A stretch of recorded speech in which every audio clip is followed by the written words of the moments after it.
This episode is sponsored by StationWise, the first staffing software to be truly firefighter-proof. Now, you may be wondering why I have software as a sponsor when I focus usually on physical and mental health of the first responders, and I will tell you exactly why. For the first time, this is a staffing platform that also is able to integrate wellness information through call load tracking, exposures, and wearables integration. Now, of course, StationWise focuses on staffing and allows you to manage staffing, choose vacation picks, put in rules for leave and trades, and even deploying strike teams. But through the latest programming and AI automation, they have streamlined this process to free up battalion chiefs so they can focus on what they're supposed to be doing on the operational side and the fireground. Now, StationWise is also able to monitor not only how many calls we've responded to in a shift, but the duration of the call, therefore the rest and recovery in between, thus monitoring the sleep deprivation that degrades our health and performance. It's accessible not only through the computer, but also on Apple and Android devices, meaning that you can access it not only within the station itself, but outside as well. Now, one of the most powerful features of StationWise, in my opinion, is the ability to run reports. Therefore, for example, be able to see just how much money is being used on overtime that could actually be front-loaded for proactive staffing, as well as setting alarms knowing when you are hitting overtime parameters. And another important feature is the integration of other programs and software for payroll, training, reports, etc. Now, StationWise is trusted by numerous agencies in California, Texas, and Idaho. And if you want to hear the full story from the founder, who he himself is a son of a firefighter, listen to episode 1163 with Marcus Edwards. And if you want to book a demo or learn more, go to stationwise.com. Welcome to the Behind the Shield podcast. As always, my name's James Gearing, and this week it is my absolute honor to welcome back onto the show veteran law enforcement officer, amputee, and paralympian fencer, Byron Branch. Now, if you missed our first conversation, it was episode 503. In this second interview, we discuss a host of topics, from reflecting back on the lessons that should have been learned during the pandemic, the actions of ICE through law enforcement's eyes, the opioid epidemic, homelessness, first responder fitness, marksmanship in policing, and so much more. Now, before we get to this incredible conversation, as I say every week, please just take a moment.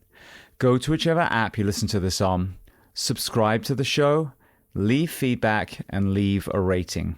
Every single 5-star rating truly does elevate this podcast, therefore making it easier for others to find. And this is a free library of almost 1,200 episodes now. So all I ask in return is that you help share these incredible men and women's stories so I can get them to every single person on planet Earth who needs to hear them. So with that being said, I welcome back onto the show Byron Branch. Enjoy.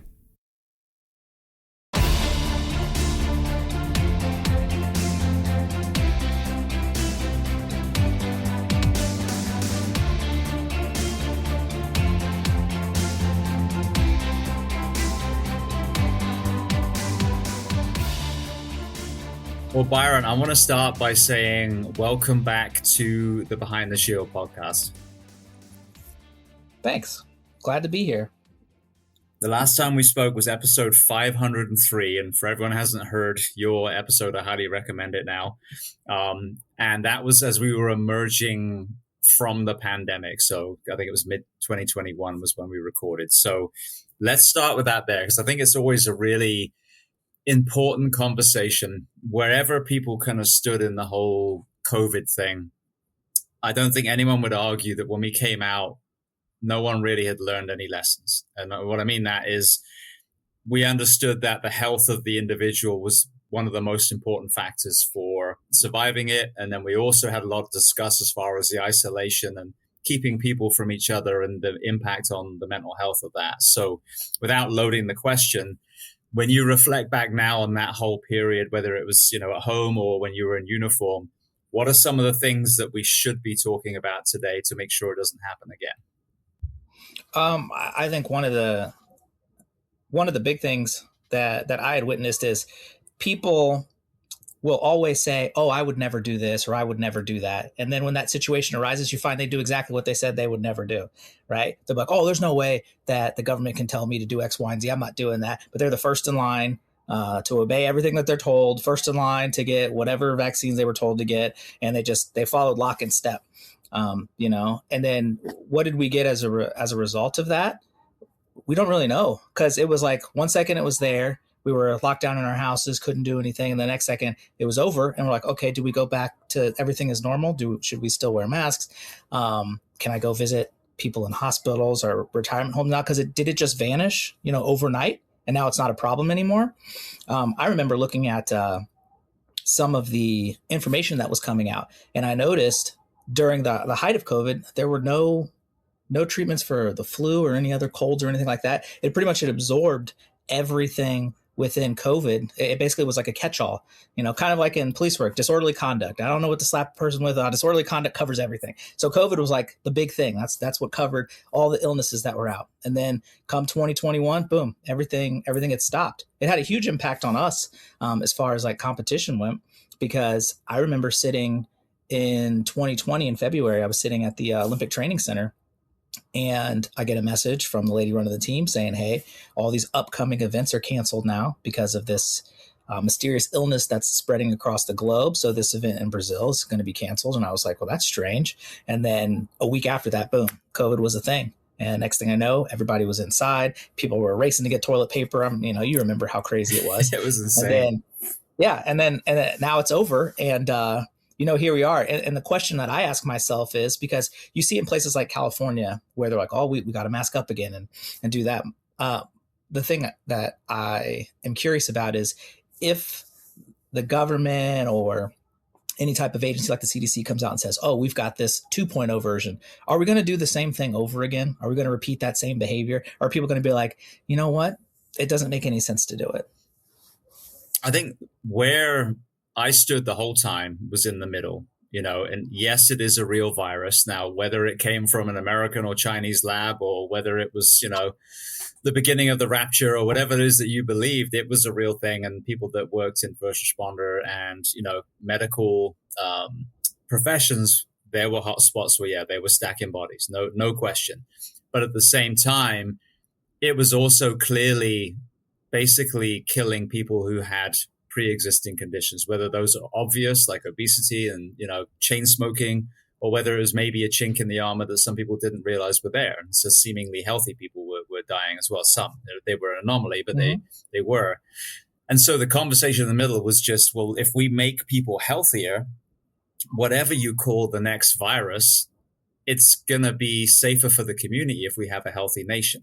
And that was the conversation. It was disregarded completely. And so we come out of this, and there is no putting real food back in schools, you know, reinforcing PE programs, pedestrianizing downtown, supporting, you know, our Olympians and Paralympians, and, you know, all these things that would make a healthier, happier nation that then would have a much lower death toll, God forbid the next virus comes through. So that was the ultimate disservice, is we didn't actually do anything to make people healthier. I would argue actually we got less healthy from it at the end. No, and I mean, you see that time and time again, because you go to your average doctor, instead of trying to figure out what your problem is and say, "Hey, you know, diet, exercise, and get enough rest." Like, that's the cure for about 99% of the things that you have, outside of things that you can't control, you know.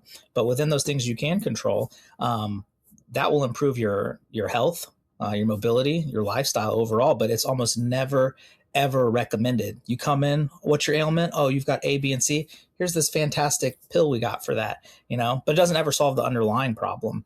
And you see like all kinds of complications with, like, we can use like Ozempic, for example, or any type of like dietary supplement. It was made for one thing, then people started using it, got reckless with it, and now we're starting to see ramifications, complications from that, when really you could have just told the individual, "Hey, exercise, eat right, get plenty of rest, do it consistently," and you'll find that is going to be the most beneficial for you in the long run, because you'll get used to it. Just like people who, hey, they wake up, They get their coffee, they go to work.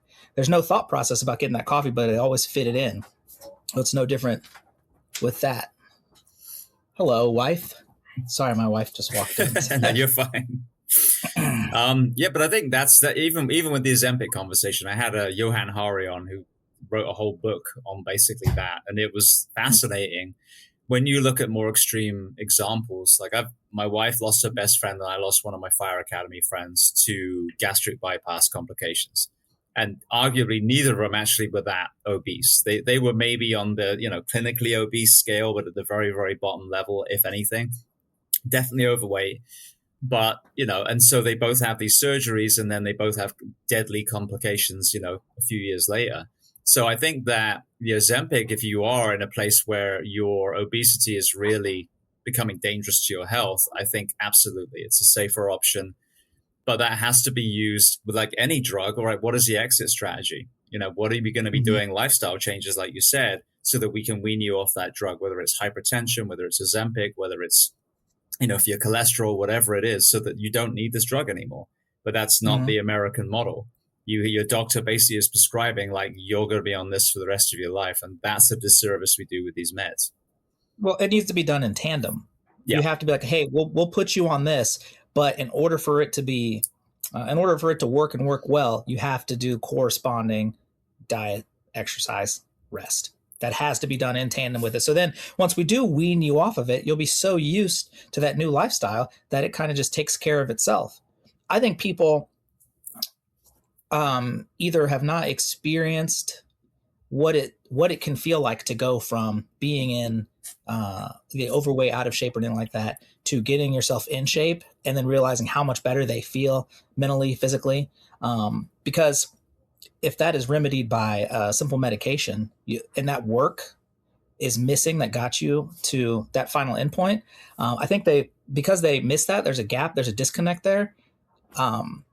It makes it really, really hard to stay consistent, because as soon as you stop taking that pill or you change that lifestyle, that weight comes back on, and then you're just bouncing back and forth.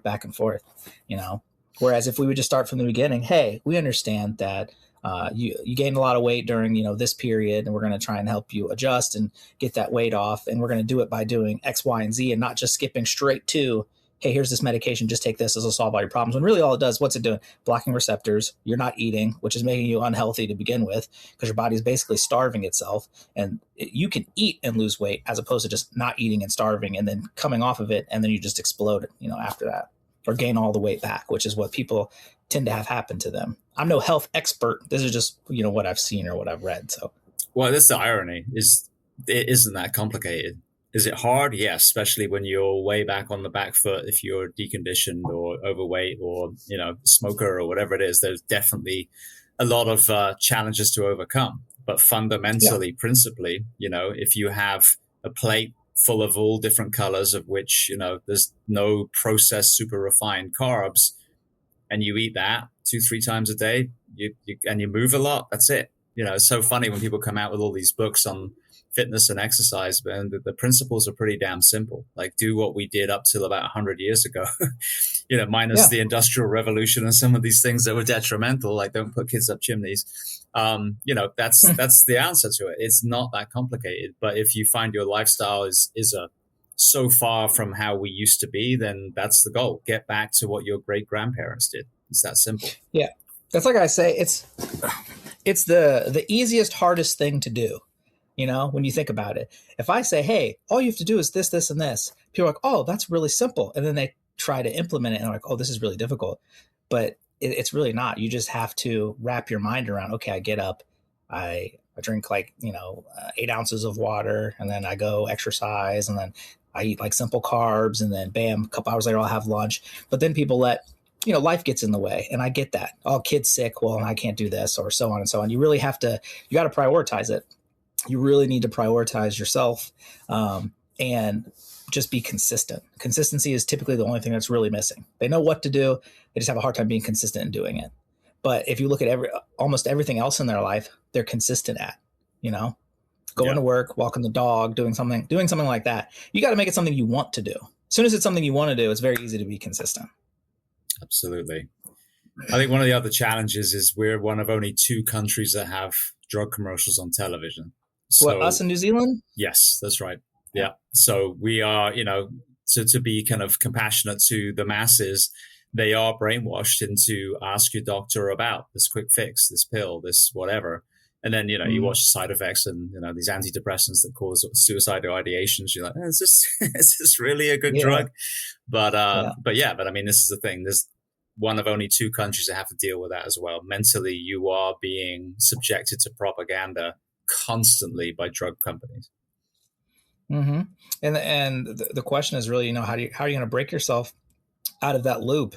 I am not a big fan of seeing those commercials on there, and I'll be like watching with my kids. My kids will be like, I do that. I have that. I'm like, no, you don't understand. Like there's a reason why it says it's like, do you blink? Do you breathe air? Have you stood up today? You might have X, Y, and Z. And they'll be like, side effects include imminent death, extreme vomiting, suicidal. It's like, there's no reason to be messing with any of this stuff.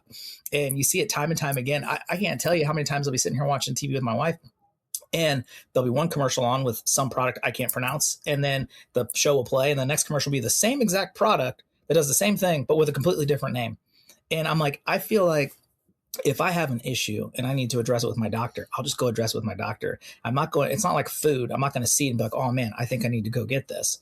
Like, I don't understand it. I can't get my head wrapped around it, or, how the pharmaceutical industry is able to even do half the stuff that they're doing. But for some reason we allow it and people accept it, but I remember when you were younger, and I don't think you might've how long have you been in the States? 23 years. Okay. No, that's even prior to that. I remember in like maybe the late 80s and 90s, there were still cigarette and beer commercials on TV. They were in England, really yeah, we had them a lot in England too. Yeah, and now you don't really see them anymore, right? Nope. But those were super prevalent. Occasionally, on the Super Bowl, I'll see like, beer commercials and stuff. Sure, if I'm watching TV, you don't see any cigarette commercials. They used to have cool cigarettes, Virginia Slims, Marlboro Man, for example. But then they're like, maybe we don't need to advertise it, but people still know where to get it if they want it. If they want to seek it out, but it's not something that needs to be just like thrown in your face constantly. Yeah. Well, the Marlboro Man's a perfect example of, changing your mind. He obviously, as an actor, was like, wow, I got this gig and I'm promoting cigarettes. And then years later, he's doing anti-smoking campaign with a hole in his throat, and kudos for him having the courage to do that. Yep, exactly. You used the word side effects by mistake. And I think that would actually make millions in the drug marketing world, where you actually brag about the side effects as though they're a positive thing. Now it doesn't occur, isn't it? So what's that? Oh, these are the side effects. All right. Well, then you mentioned about how easily people were swayed when this happened. I think this is an interesting thing, to break down psychologically. There was the whole, if you don't have a vaccine, then you're going to be a murderer propaganda that we were told, and our children were told that too. You murdered grandma if you don't get the jab. And every death supposedly was COVID, as we said. Then ironically, let's move the pendulum the other side. Now, fast forward to like 2023, everyone that died, regardless of underlying conditions, supposedly died from the vaccine. And now the other extreme, using the exact same fucking words. So what is it about all things society in the last 10, 15 or so years that have made it so easy to push people all the way to the extreme left or right, rather than the kind of common sense, middle, critical thinking area? Oh, you can answer that in 2 words: social media. That's the easiest way to do it. That is, like, social media makes it so easy to pass around inflammatory ideas, because that's what gets clicks. That's what gets attention. You have to actually really dig or read through very dense scientific materials. It doesn't even have to be scientific. If you really want to find an answer, you just have to dig through materials and do research. The problem that I've seen over the past, since like, let's say 2007, when like social media really started taking off, problem you see now is people, they read headlines and their opinion is based on that, whatever the headline says. And the headline could be completely contradictory to what the actual article says in it. But the headline is what you read to get your attention. And then most people kind of just drift off and they go to their next article, so if you read an article that says COVID responsible for all deaths in 2023, and then you get down to the fine print, no, there's been a mass increase in deaths that resulted from comorbidities associated with yada, yada, yada. And COVID was one of the underlying factors. So you find out, it's a mixture of comorbidities and COVID that resulted in the deaths. It's not just COVID. Same with, vaccines, where people are talking about being vaccine injured. That's I don't know if you know Jimmy Dore is, right? For example. I don't. Oh, okay. He's just a commentator / comedian on YouTube, and he talks about that because he's in the LA area, does stuff in Hollywood, so he knows a lot of comedians and other people, and he was all on board about the vaccine and everything. Gets it, ends up getting complications from it, and is like, hey guys, we need to slow down, let's take a look at this, let's see what's happening. And then he completely changed his idea and understanding of what the vaccine contained because of what had happened to him. But then he said he lost a lot of other friends because they weren't willing to listen. They were like, no, this is what we got to do. Here's what Newsom says. This is what we got to do. This is what we're going to do. And that's just kind of how people stuck to it. So, and you'll also see a big difference between people like where I live in the middle of the not even the middle of the country, but in the Midwest, versus the people on the coast, that are they just follow what's said, and they just, they believe it. And that's fine. If you've got supporting evidence or you've seen some things happen. I've had some of my relatives have people that they know that died from complications with COVID. And that was their whole reason behind, like, okay, well, I want to go ahead and take this vaccination or this shot because I want to make sure that I'm protecting myself and maybe anybody around me who might have some immunodeficiencies or something like that. It was interesting. I was just talking to my dad, who was a veterinary surgeon for the longest time. And ironically, a lot of our best medicine comes from veterinary medicine, but the human medicine world is, rarely acknowledges that, a lot of the pioneering stuff came from the animal side. And, when it was happening early on, I was asking him, and, it's interesting getting his take on ivermectin and some of these other things, because that's basically a horse wormer, or dog wormer.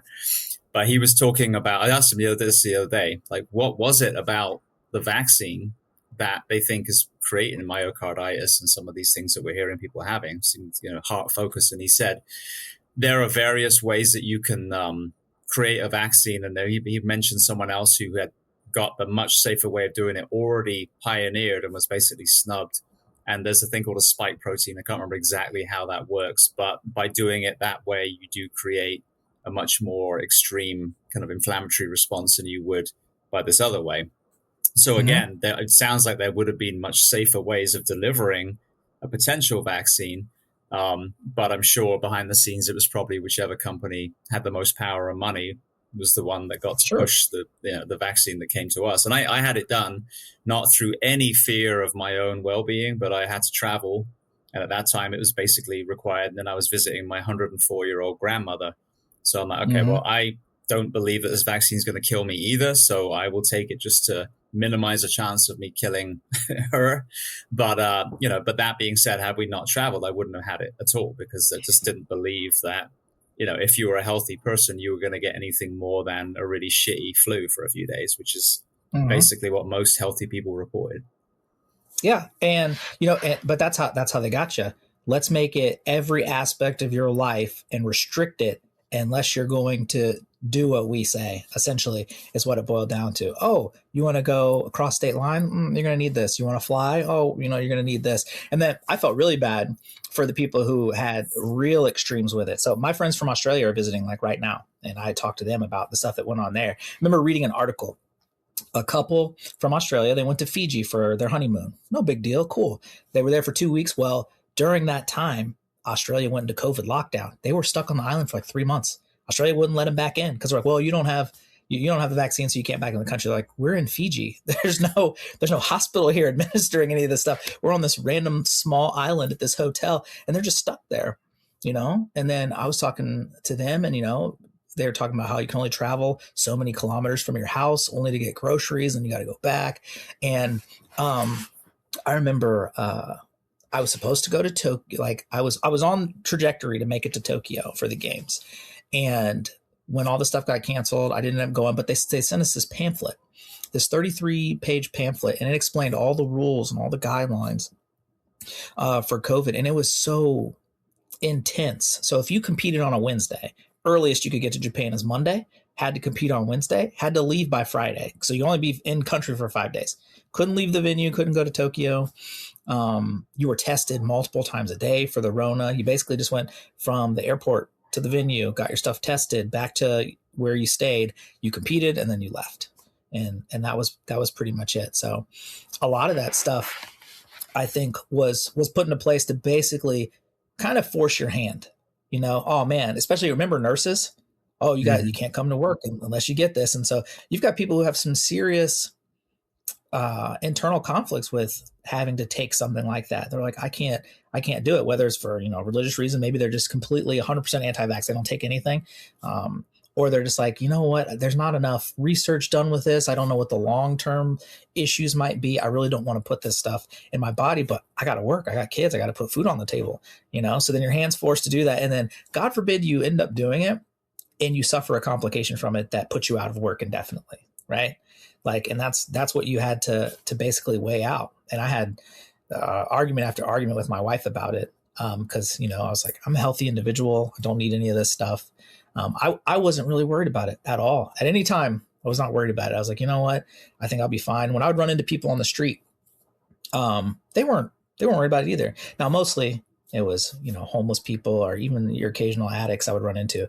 I was like, what do you guys think about what's going on here? They're like, I don't know anybody who's got it. I don't know any of that. Now, their circles are much smaller. They're not associating with hundreds of different people. So the likelihood of knowing anybody with it maybe might not be that great. But for the most part, they weren't worried about it. They were more worried about where am I going to get food next? Or where am I going to find whatever it is I'm looking for, whether it's alcohol, drugs, or something like that. But they weren't out there running around, scared for the most part. So, but it was just interesting how everyone else behaved, though. I've heard that from multiple people that work with the homeless in Skid Row during that time. And they're like, dude, we had almost no, didn't say dude, they say we had almost no COVID, amongst the homeless. And again, now you take a step back to what should have been talked about, because I've said this over and over again. What people were told was, be scared. We'll tell you when you can come out, stay in your homes, get fast food and alcohol delivered, binge watch The Tiger King, don't see your family and friends. And it's like, if you wrote down, how do you destroy, a nation, that would literally be what you wrote pretty much.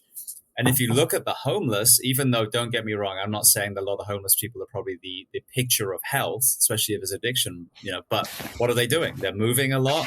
They're in daylight all day long. They're amongst each other. You know what I mean? So there is community if you are parts of groups of shelters, whether you're living under the tunnels under Las Vegas or you're in shelters every evening. There probably is, arguably more community in the homeless population during COVID than, as you said, people in the middle of millions of people in Sydney, Australia that aren't allowed to leave a hotel room. So what are the takeaways? You should have gone outside. You should have exercised. You should have spent time with people that you love, because, that is the most important thing when it comes to physical and mental health is your relationships.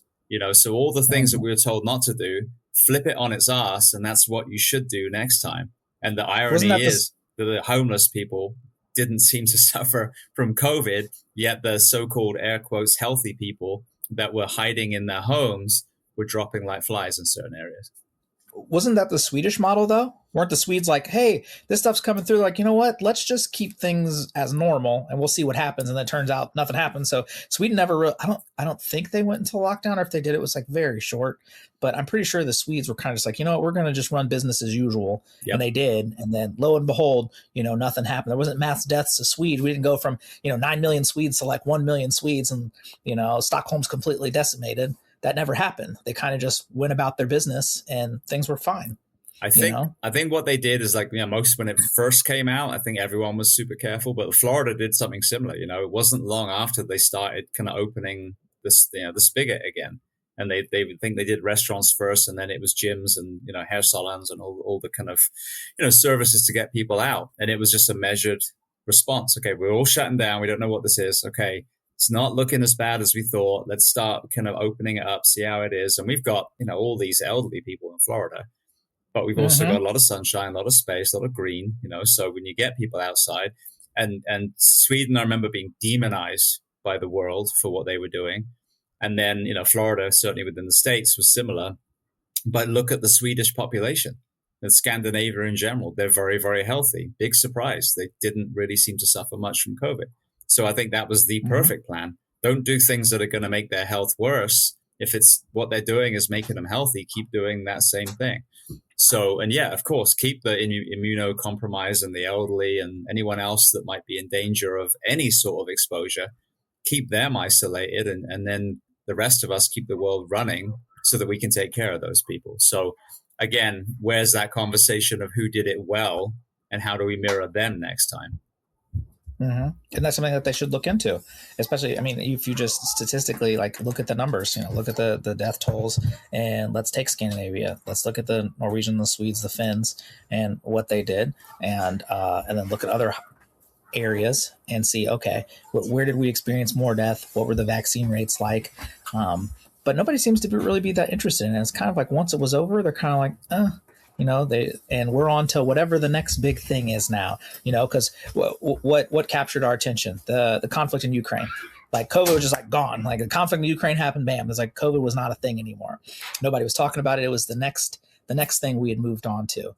But I think we do need to go back, reassess, look at it, and just make sure that we don't repeat that kind of behavior again. Because I feel like we could have learned a lot from it, and by either ignoring it or just moving on from it, we're missing out on that opportunity to understand what it is we did. Because that was basically a giant social experiment on human behavior, And what's really scary about it is you make up the next boogeyman for whatever reason, whatever it might be, and you know exactly how people are going to behave based on that criteria. Well, that's a good segue. Speaking of boogeyman, so ICE. Again, the normal people standing in the middle would in no way, shape, or form argue with the fact that if people are over here illegally and are then not contributing positive to society, but actually being a detriment to society, they should be tracked down and sent back to where they came from. But I would argue, and this is just my opinion, that also people that have been here for a long time that fled whatever they were fleeing for, whatever reason, and have now been a functioning member of society and maybe even had another generation of children, shouldn't be hunted down like dogs. And maybe there should be a kind of grandfathering system there. That's my James Gearing's personal opinion. Talk to me through a law enforcement officer's eyes about what you're seeing with this, the entire ICE mission. Because again, there's areas of complete legitimacy, but it feels like there's also areas that if you and your men and women did what we're seeing on the streets, you would be front page news and terminated the next day. Sure. And many law enforcement agencies don't really work in conjunction with ICE. And that has to do with how the city governments are run. If you work in like a sanctuary city, let's say Philly, Los Angeles, Chicago, places like that, well, their governments are going to say, okay, here's what we'll do. We won't assist, as in we don't provide information. They're not going to come to our jail and be like, hey, how many illegal immigrants do you got in here? They're not going to do any of that. But if they stumble across them, they won't necessarily interfere with their ability to get them. Now, where I'm at, I can say I've only heard through word of mouth that the immigration enforcement is in the area. I've never seen them because maybe I'm not in the area where they're operating, or maybe they're just saying like they're in the greater area. But the way that Dayton is made up, it's like a greater metropolitan area of a lot of smaller jurisdictions outside of it. So if they're operating in Huber Heights, they'll just say, oh, they're in Dayton. They're not really in Dayton. They're in Huber Heights. They're in like a town north of the city. So now to address what you said about people who had been here a long time, trying to find some way to grandfather them. I know, I think under the Obama administration, they had didn't they grant like amnesty to a bunch of them? So maybe it covered them. I read a story about a guy, he was here. Can't remember what country he's from. I don't know if it was Iran. He'd been here like 60 years. He was a doctor out on the East Coast somewhere. And they sent him back because he never applied for citizenship. But what I find funny, I guess, about it is, so he's a doctor, which means he went to a university, then he went and got his, PhD, went to med school, did all that. And at no point in time did anybody catch the fact that, oh, this guy's not supposed to be here. How did he get loans, without a social security number and all this other stuff? So I think if they really want to crack down on it, they need to bolster all the other avenues with which people are able to function or operate in the country. Or we can just adapt the Singapore model where come on in, but we're going to pay you exactly what you would make in your home country. And then it makes it very difficult to live here, because if Laos is only paying you 59 cents an hour, that's all you're going to get in America. And it makes it not a very friendly place to be. So we don't really see a huge amount in the city. Like, I mean, I run across like people that are here illegally all the time. Honduras, Ecuadorians. My job is not to see them, get their information, like, hey, ICE, hey, yeah, I got this guy. No, we don't do that, because that's not my job.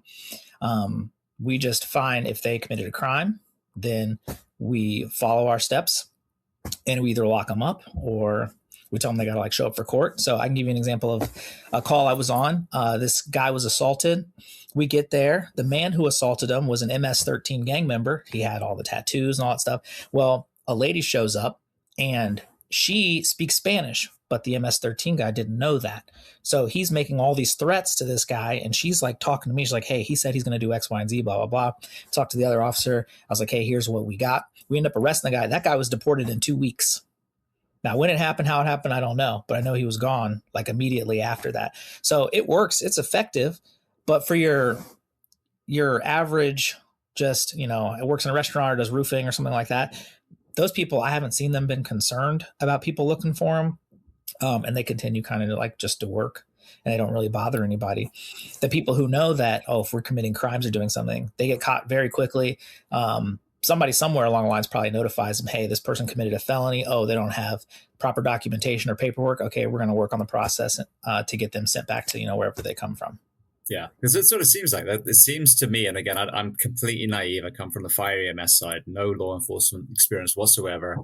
But it seems like up until recently, that was already in place. Like we had an aggressive immigration system where, I was subjected to it. Like I was a green card holder for a long time. If I had committed a crime, I'd be deported back to the UK. Yeah, and I wouldn't be able to come back. Yeah, so I'm fully aware. You know what I mean. So, but that wasn't people running around in balaclavas and no ID, throwing people into the back of SUVs. So that is what's changed. It's not that we didn't have an immigration enforcement before. The level that they're doing it now, and it's funny. I was watching the UFC on YouTube just before we started recording. And an ICE commercial, recruitment commercial came up. $50,000 signing bonus, student loan forgiveness. And I'm like, I don't know any first responders that got a $50,000 signing bonus. And we're out there, all day, every day. So, there's definitely a discrepancy as far as that, even being, them telling the story of that being a thing before, because it should be, and it should be a deterrent for anyone that's thinking of sneaking in here and doing bad things. But it's what we're seeing now, that kind of overreach that concerns me, because as we said before, if we've got that kind of sheep mentality and we turn our heads to whatever our, political Jesus is of that 4 years and let them do whatever they want to do without any sort of checks and balances, that's a fucking dangerous way of being a civilian in this country. Yeah, it can be.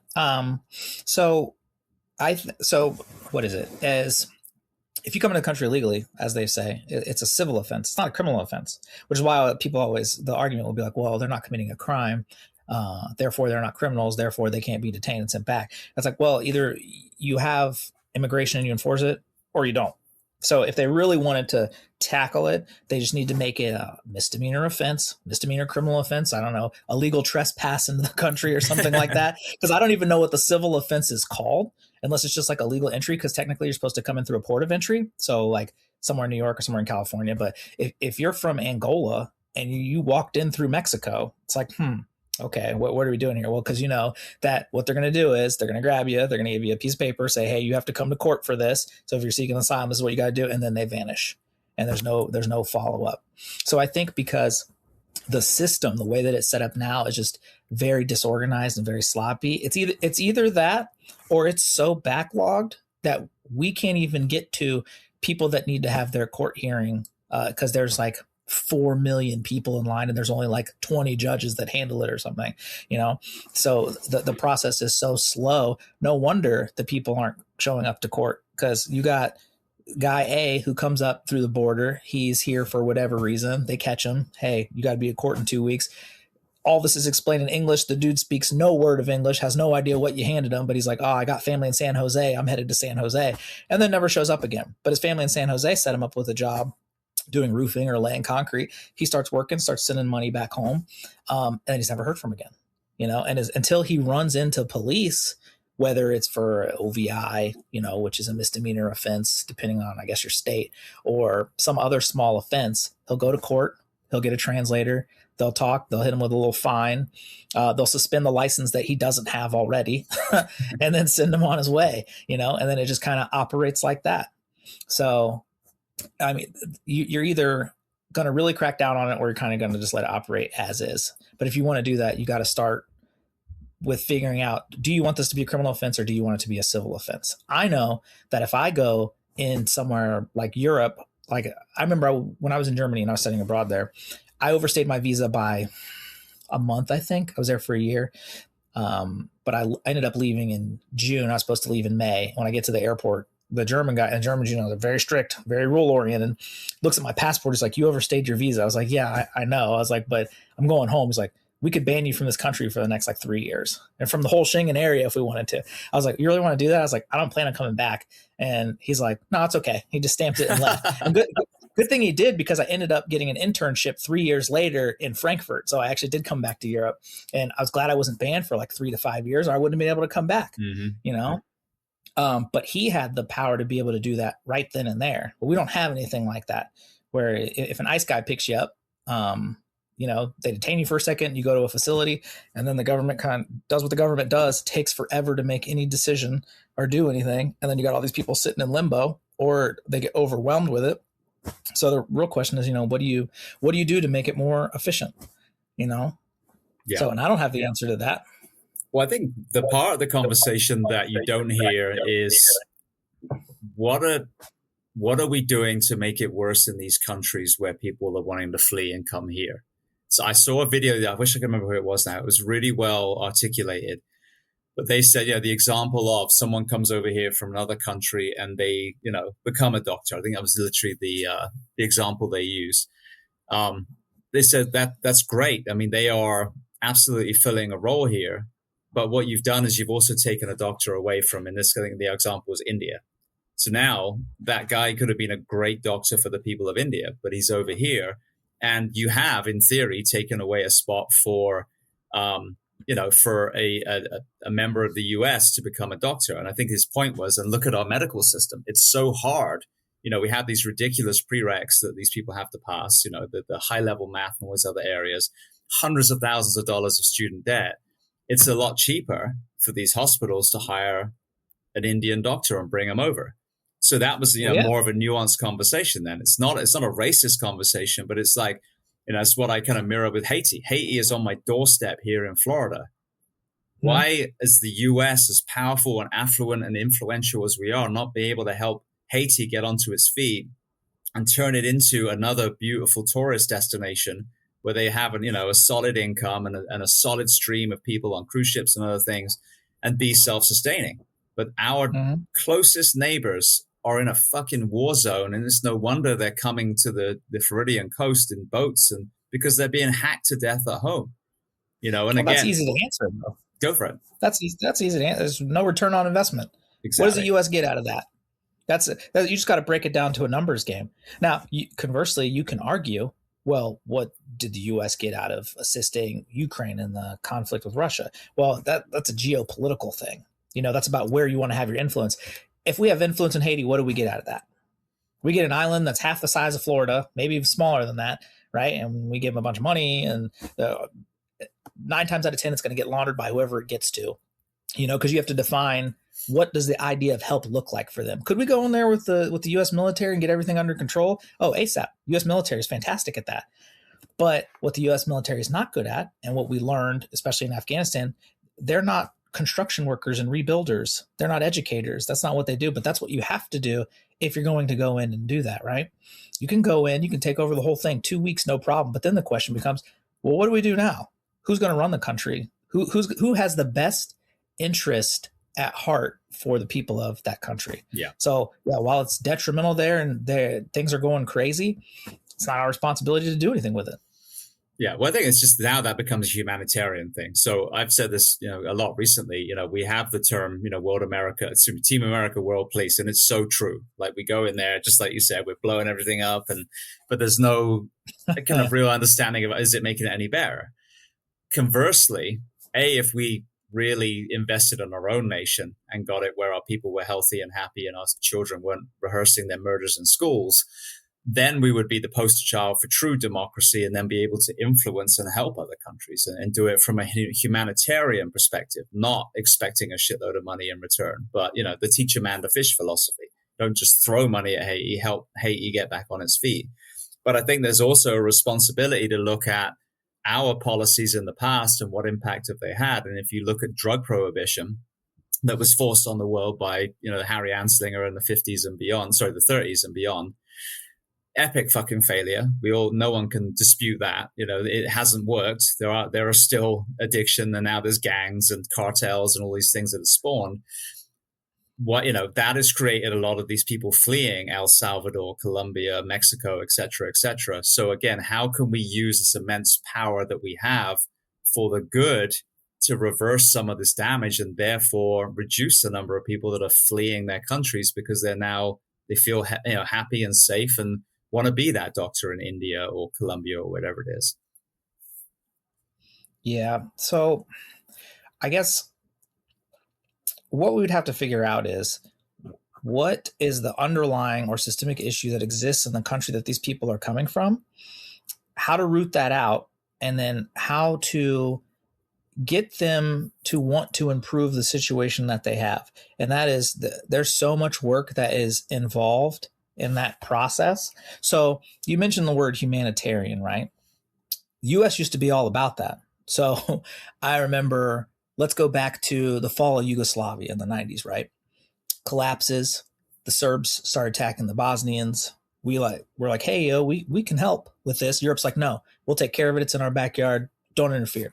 Cool. What happens? Srebrenica, 8,000 men and boys walk to a random area, killed. Now Europe's like, oh crap, we need some help. What happens? Clinton comes in, drops bombs for 2 weeks. Problem over. Problem solved. End of the conflict. We get Dayton Peace Accords here in Dayton in like 1995 or something like that. I don't remember the exact year. Then we get involved in Somalia, where the movie Black Hawk Down comes from.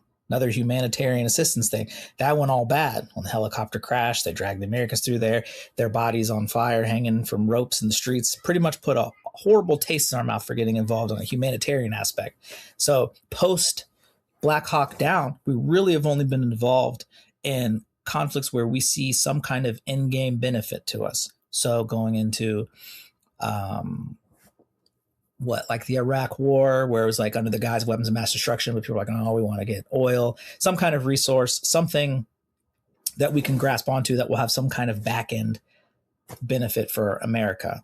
So without that being the main motivator, it would have to be kind of like the goodness of our heart. Well, you want to do something like that, you're going to have to do, I'm a big fan of referendum votes.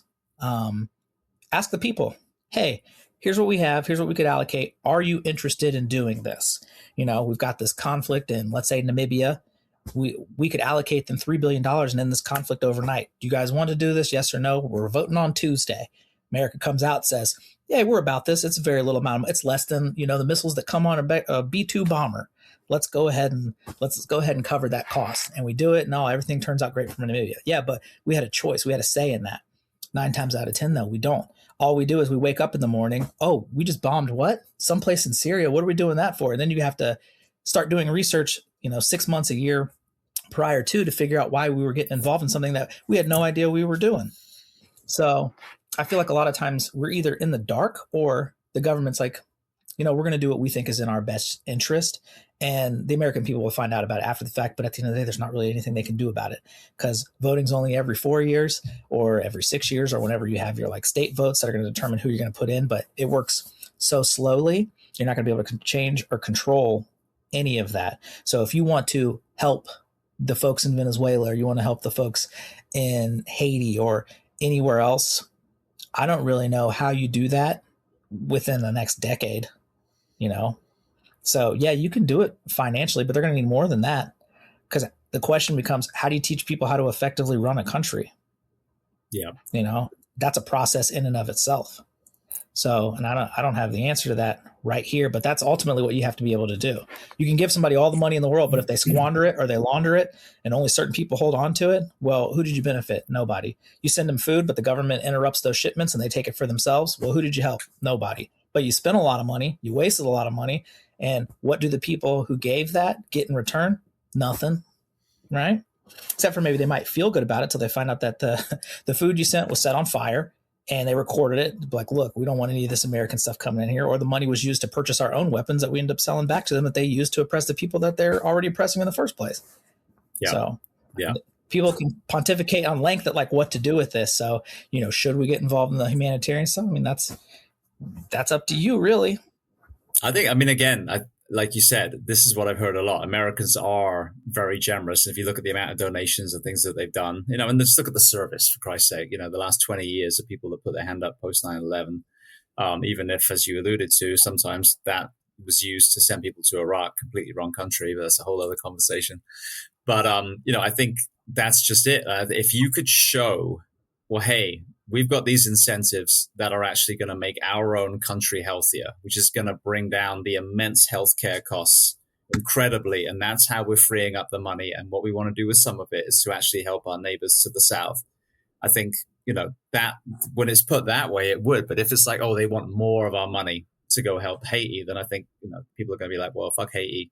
I'm worried about my gas prices, So it's not about needing more money. This is what I like about Bernie Sanders when he was talking like on Joe Rogan and people gave him enough time to actually articulate his entire. I watched that. Yeah. It is like we don't, there's so much wasted money. And it's what I talk about in the fire service. And I'm sure in law enforcement, you look at the money that is wasted on this retention and recruitment crisis that we have at the moment and forcing the men and women in uniform to work all those extra time and be away from their families even more. And then the impact on their health and that increasing the workman's comp claims and the premiums and all these other things, and not to mention the lawsuits and everything else that comes from overworked, undersupported people. That's your money for more staffing, more training, more, a higher salary, better benefits, all the things that will attract the best candidates to come in. It's not we need more taxpayers' money. It's we need to use the money properly. I think exactly to your point. Your basic argument is it's a spending issue. It's always a spending issue. It's not a tax issue, because how many times do we see in the news, U.S. government collected record taxes? Like, that's great. But on top of that, we did record spending. We outspent what we took in. This is always spending. It always boils down to spending. Funny you mentioned something, though, since you were talking about fire, and I'm going to flip this around on you and ask you a question.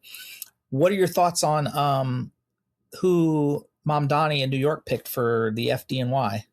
I don't know anything about the lady or anything like that, but I figured you might know something. Yeah. I also, one other thing, I did not realize how little EMTs in New York City make. I thought they made so much more than that. So I can see why it's the conversation that it is, because I was really surprised. I don't know how you're able to even live there making so little. And that's the real conversation, isn't it? Like, is the person a good leader or not? But one of the things I always talk about prejudice in the first responder providing fire, especially because I saw, again, from one extreme, this kind of laughing at who this person is, their gender, all this stuff. And they, just had EMS and no fire experience. And then, the other side, I've seen people saying they've got a great track record. They're a good leader. And so again, I don't know. I don't work in New York. I don't know this person personally, which is the only way I'd really be able to have a, hand on my heart perspective of this. But our profession as a whole is in crisis. And because of that, you can look at the people who were at the helm in wherever we were. Were they trying to make a difference in this crisis, or are they the people that created this crisis? So whatever their track record is, male, female, whoever the commissioner, whoever the person is, that's what I would look at. All right, we have a recruitment crisis, we have a retention crisis, we have, a physical mental health crisis. Locally here, I can tell you it's got fucking worse. So the people that are in charge of the departments around me should be fucking got rid of and new people brought in, and all the way up to the county commissioners, because we have had so many bad things happen, from most recently 4 firefighters arrests for hazing, which have resulted in 10 terminations a week before Christmas. So some of those people, I'm sure, had nothing to do with it and were just, thrown under the bus. No looking at all at the top. So I don't know, when it comes to New York, I'm so disconnected from that I don't have an opinion. It's not me being safe. It's just I'm completely undereducated. So for me to say anything would be irresponsible. But if they have a good track record of being a great leader and have made big improvements in wherever they were responsible, then great, let's give them a chance. If they've been part of the problem, which, you know, I can say locally here, then absolutely not. It would be a horrible pick if we had a re-election of the people that we have at the moment. So that's my thing. It's pretty fucking obvious to see these days if you've got a good leader or not, because our professions, plural, are in shambles.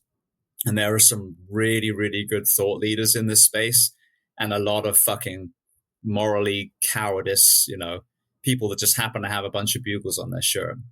So track record speaks everything. If you have a department where people are lining up to work for you and people hardly ever leave, and, you know, cancer, suicide, addiction, all those are relatively low, then fantastic. You've got a really, really great, you know, culture and leadership there. If it's the opposite, then there's your sign. Yeah, but who's doing that? I can't think of a single EMS, fire, police agency where people are like, man, that's where I'm trying to go. This is where I want to be. Or else we would hear about it. You know, record people line up to you know, work for Oklahoma City Police Department or something like that. You know, but we're seeing the exact opposite. And I know you wanted to hit on like recruitment, right? For the type of work that we do. Well, what I've been saying for a long time, and this would even make it more difficult to get the numbers up, but our line of work, whether it's fire, EMS, or police, it should pay really well and be very difficult to get into. Absolutely. That's where you're going to get your best candidates from, because what we tend to see is the bar keeps getting dropped lower and lower and lower. And then people are surprised when we start seeing these things in the news about an officer did, you know, X, Y, and Z here, or a firefighter, like you said, been arrested for hazing or something like that. It's like, well, how did we get those individuals, or how did they end up getting in these positions, these trusted positions where you want the best of the best showing up? Well, that's what you do. You reel them in with the money, and then you make sure that the standards are so high that by the time that they're finished, they're going to be the best of the best. And you're not going to have any worries when they show up. They're going to be professional. They're going to be fit. And they're going to be well educated in the ways of departmental policy and how to do their job effectively. So in the fire side, there's a couple of examples. Like in my career, Anaheim Fire, I mean, I've said this many times, this was, you know, when recruitment was better. But I was testing against 1,000 people, certified candidates in the convention center in Anaheim for 30 spots, 30. There was 2 classes of 15. Then you get in, and through attrition, because their bar is held so high in that first probationary year, usually they would lose another 25% of that probie class. So you end up being basically 1% of that room per class. So I was 1% of those 1,000 people that they actually made it through to the end of probation. So I've kind of lived that high bar. I've lived the low bar that's dug in a trench where 18 and a heartbeat, come on in. Oh, you know, you do a test and you scored number 1, but wait, we've got to redo the test, because you find out later down the road that the son of a chief didn't make it to this the first time. So they redo it, and now he's magically made it. You know, I mean, that kind of shit going on. And, you know, and then recently, I think it was either New York or one of the big metro departments. Someone was telling me that in the PD side, they had 5 applicants for a posting they put up. Yeah. You can't even have a class with exactly. 5 people. So this is the thing. I could not agree more. This is a job where you cannot be taking all of the lists. And what I was so frustrated locally, and it just hit me like last week, I'm like, why is this a thing? Why, you know, are we seeing such issues? And locally here, when I'm seeing all these departments around the country lean into these solutions, there's so much pushback. And I didn't realize until recently, they've been basically hiring everyone on the list for decades here. So this is what we're seeing now, is when you get that shitty candidate that never would have made it in a good fire department, now you give them bugles, now you're really in fucking trouble, because that low bar firefighter is now a chief or a lieutenant or a captain or whatever. And now you're screwed, because they don't understand leadership and they don't understand moral courage. And now they're in charge. Like they are number 1, number 2. So this is what's terrifying, is we have people, you know, we're worried about, if we drop the standards. Well, some places the standards have been dropped for a long time. And now we're seeing those people in class A's with all the bugles. And you imagine the ripple effect on lives that has when someone who never would have even made it into wearing the fucking uniform is now in charge of an entire fire department. Mm-hmm. So I guess the question becomes like, well, what do you do? Because if you let's say you do raise the standard and you've got 200 people, and just based on the standard, even if you just kick it up a notch, I only got 10 people that even meet the lowest part of that new standard. So now you can't have a class. Well, you do that for a few years. Now your rate of attrition at any given department where you're at is to the point where, oh, well, now we're 100 people short or 200 people short. So then I think that's kind of like what leads to the bar getting dropped, because we're like, oh, we need bodies, to get it filled back up. And then we'll figure out where to put the standard after that. Because once we hit like the 300, 400, 500 people that we need, then we can work on being more stingy about it. But the problem is we're all at bare minimums now across the country, to where apartments are offering, these sign-on bonuses. They're trying to like siphon people off from other areas to fill these spaces that I feel like they're forced to just kind of having to accept anyone, because they don't want it to be where there's a documentary on Netflix about Flint, Michigan. I remember watching it and I was so shocked because they had one officer responding to a domestic violence where the suspect was on scene. I was like, that's horrible. Then they had another guy, he was feloniously assaulted. They didn't respond to him until 3 days later. He was already out of the hospital, his head all stitched up, and they just didn't have the power to respond. So, that's the extreme, of course, where you got an apartment with 20 people in a place that's got 100,000 citizens. That's not going to work. One accident or one officer involved thing, your whole department's tied up. And imagine a school shooting. Exactly. You don't even have enough officers to lock down a school, let alone search it. So you need mutual aid from the county or neighboring jurisdictions. And so that in and of itself causes a problem. But I remember it was really it was kind of bad already, but post George Floyd annihilated police departments across the country as far as recruiting went, because they were getting viewed poorly in the media. And then on top of that, it was difficult to try and get recruitment from certain areas of the city where you might be trying to recruit. And now, because you don't have anybody, well, what do? How do you get those people in? You can incentivize them with money, but if the money's not there, then that's not an option. So what you get is you get these really great academies or these really great cities to put people through training, and then they leave. Mm-hmm. They become the official training academy for the state, and then they just go elsewhere. Oh, I got my certification. I'm going to go where there's more money, where it's safer, where I have to do less work that's going to put my life in danger because I want to get home at the end of the day. See, it's interesting, and it's more nuanced with your profession. I want to explore it in a second, but with the fire, the solutions are so glaringly obvious, which is what kills me, because we don't have the bad press element that you guys had forced on you. No, you guys are great. Everybody loves fire. They do superficially. When it comes to actually standing behind and understanding the profession, not so much. But at least there is that kind of, post 9/11, I'd say adoration. And I don't mean that like anyone wants to feel that way, but there is that kind of, firefighters are a respected profession. But when it comes to actually putting your money where your mouth is, getting behind your firefighters, that's where, the rubber doesn't meet the road a lot of times.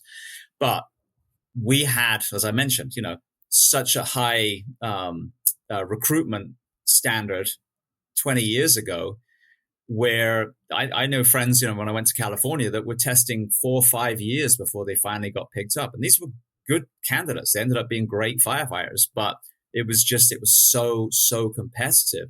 So the first question is, both of our professions, well, what have we done wrong? And obviously you can allude to, because if you think about it, yours was, post Rodney King, and yet it was still very competitive in the early 2000s. You know what I mean? So you can recover from those events. But in my profession, it's just simply that the way that we were worked, was completely misunderstood with the integration of EMS, with the increase of relying on 911 for all things healthcare. From the slicing and dicing of department budgets. I mean, these all contributed to a downward spiral. And if you look at simply a budget sheet of a fire department's overtime and the costs of training someone and then leaving, and then the workman's comp premiums, and like I said, the lawsuits and the medical retirement payments and the line of duty death payments, there are millions and millions. LAFD, their overtime, that was in the paper a few weeks ago, their overtime for the last 4 years was $1.2 billion. Overtime, not operating costs, overtime. So the money is there. And it obviously expands contracts on the size of the city and the county, but the money is there. It really is. So for my profession, you front load the money. Yes, you will need a bump in taxes initially. But again, like we said with the Haiti conversation, you tell your taxpayers, but here's how we are running so inefficiently. Our ability to deliver service to you at the highest level is being brought down. So we're going to remedy that by we're going to invest, we're going to hire more firefighters. And then, you know, this unneeded overtime and all these ripple effects of exhausted, you know, injuries and issues and mistakes, they're going to all but go away. So that's my profession, you know, but you've got to create an environment that tells a cop or a firefighter or a paramedic or an EMT that we value you.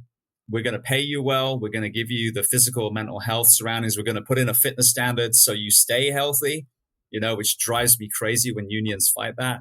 So that now these young candidates are excited. And then, like you said, you put the damn bar high, because that's the misnomer. The low bar doesn't attract people. It only attracts the wrong kind of people. A high bar attracts the right kind of people. But the right kind of people also know all the other things that need to be in place for them to operate at a high level. And they value their time at home. They value their physical and mental health. So the way that we pull young people back into our professions collectively is we show that we give a shit about them, and we challenge them to rise up to, you know, to rise to the occasion, to reach the bar. And so this lowering of bar, I think, is a complete false economy. It's not working. We know it doesn't work. So we have to invest in the profession, give your, you know, profession not only a good salary, but show where all the training is. Like, we are going to get you to a high level. We're going to expect you to be fit and strong. We're going to expect you to shoot in a certain way. You know, there's the options to go into all these special operations areas. That's how I think, you know, in my profession, which I obviously know a lot better, is how we turn it around. But even in yours, it's not a case of, you know, making sure that every candidate is a, you know, paraplegic African-American, you know, transsexual, because let's be honest, that's been the conversation too. It's finding and, you know, and mentoring from underserved communities that maybe don't have the resources to enter the law enforcement, finding people of all backgrounds and then challenging them to reach that bar. And I think if we had that environment, police, fire, and EMS, we would see that downwards trajectory turn and then start going back to 20 years ago again. Yeah. And a thing that I've seen that has proved to be an issue, and I can always attest to the police side, is how do you make the job appear appealing? You know, how do you get that person who has either grown up, had poor experiences with police, and not due to their own, not due to them specifically, but because maybe like the environment or people around them, and get them to say, you know, this is something I think I want to do. You know, this is something I want to be a part of. Because I run into young kids all the time. I'm like, hey man, how old are you? Oh, I'm 20. I'm like, you been in any trouble? You don't have any felonies or anything? I'm like, nah. I'm like, you should become a cop. Like, you can make really good money. It's a really good job. There's a lot of different things you can do. You're not going to be just stuck on the street if you don't want to be. You know, if you really put your mind to it, you can go and do a lot of different things. And the answer is always the same. I'm like, no. And I'm like, well, why not? You know, and the answers kind of vary. Some are just very simple. I don't like police. You know, okay, that's fine. I was like, but you're thinking about it incorrectly. Like, I'm giving you an opportunity and a way to get out of the situation that you're in. And it doesn't mean you have to do it forever. You could do it just long enough to get you on your feet and then go on and move and do something else. But time and time again, because that's the recruitment question. I don't know if fire has a recruitment problem. I don't know if they're having issues filling or getting enough people. Because if you are getting plenty of people, then yes, that bar skyrocketed because you're getting more than enough people. You can be picky, right?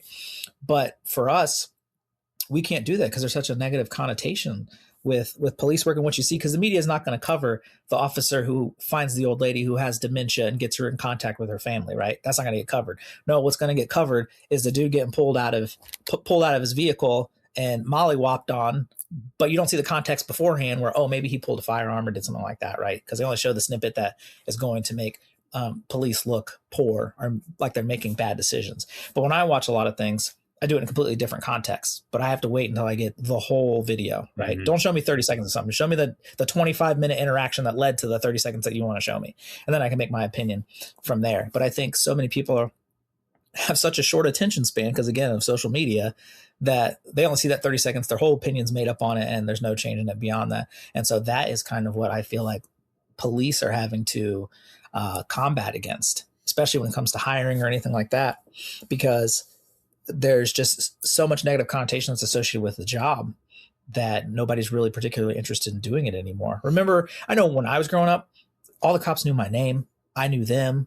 You wave to them, they come over, they show you their car. Like, people weren't afraid of them. At least where I grew up, it was like that.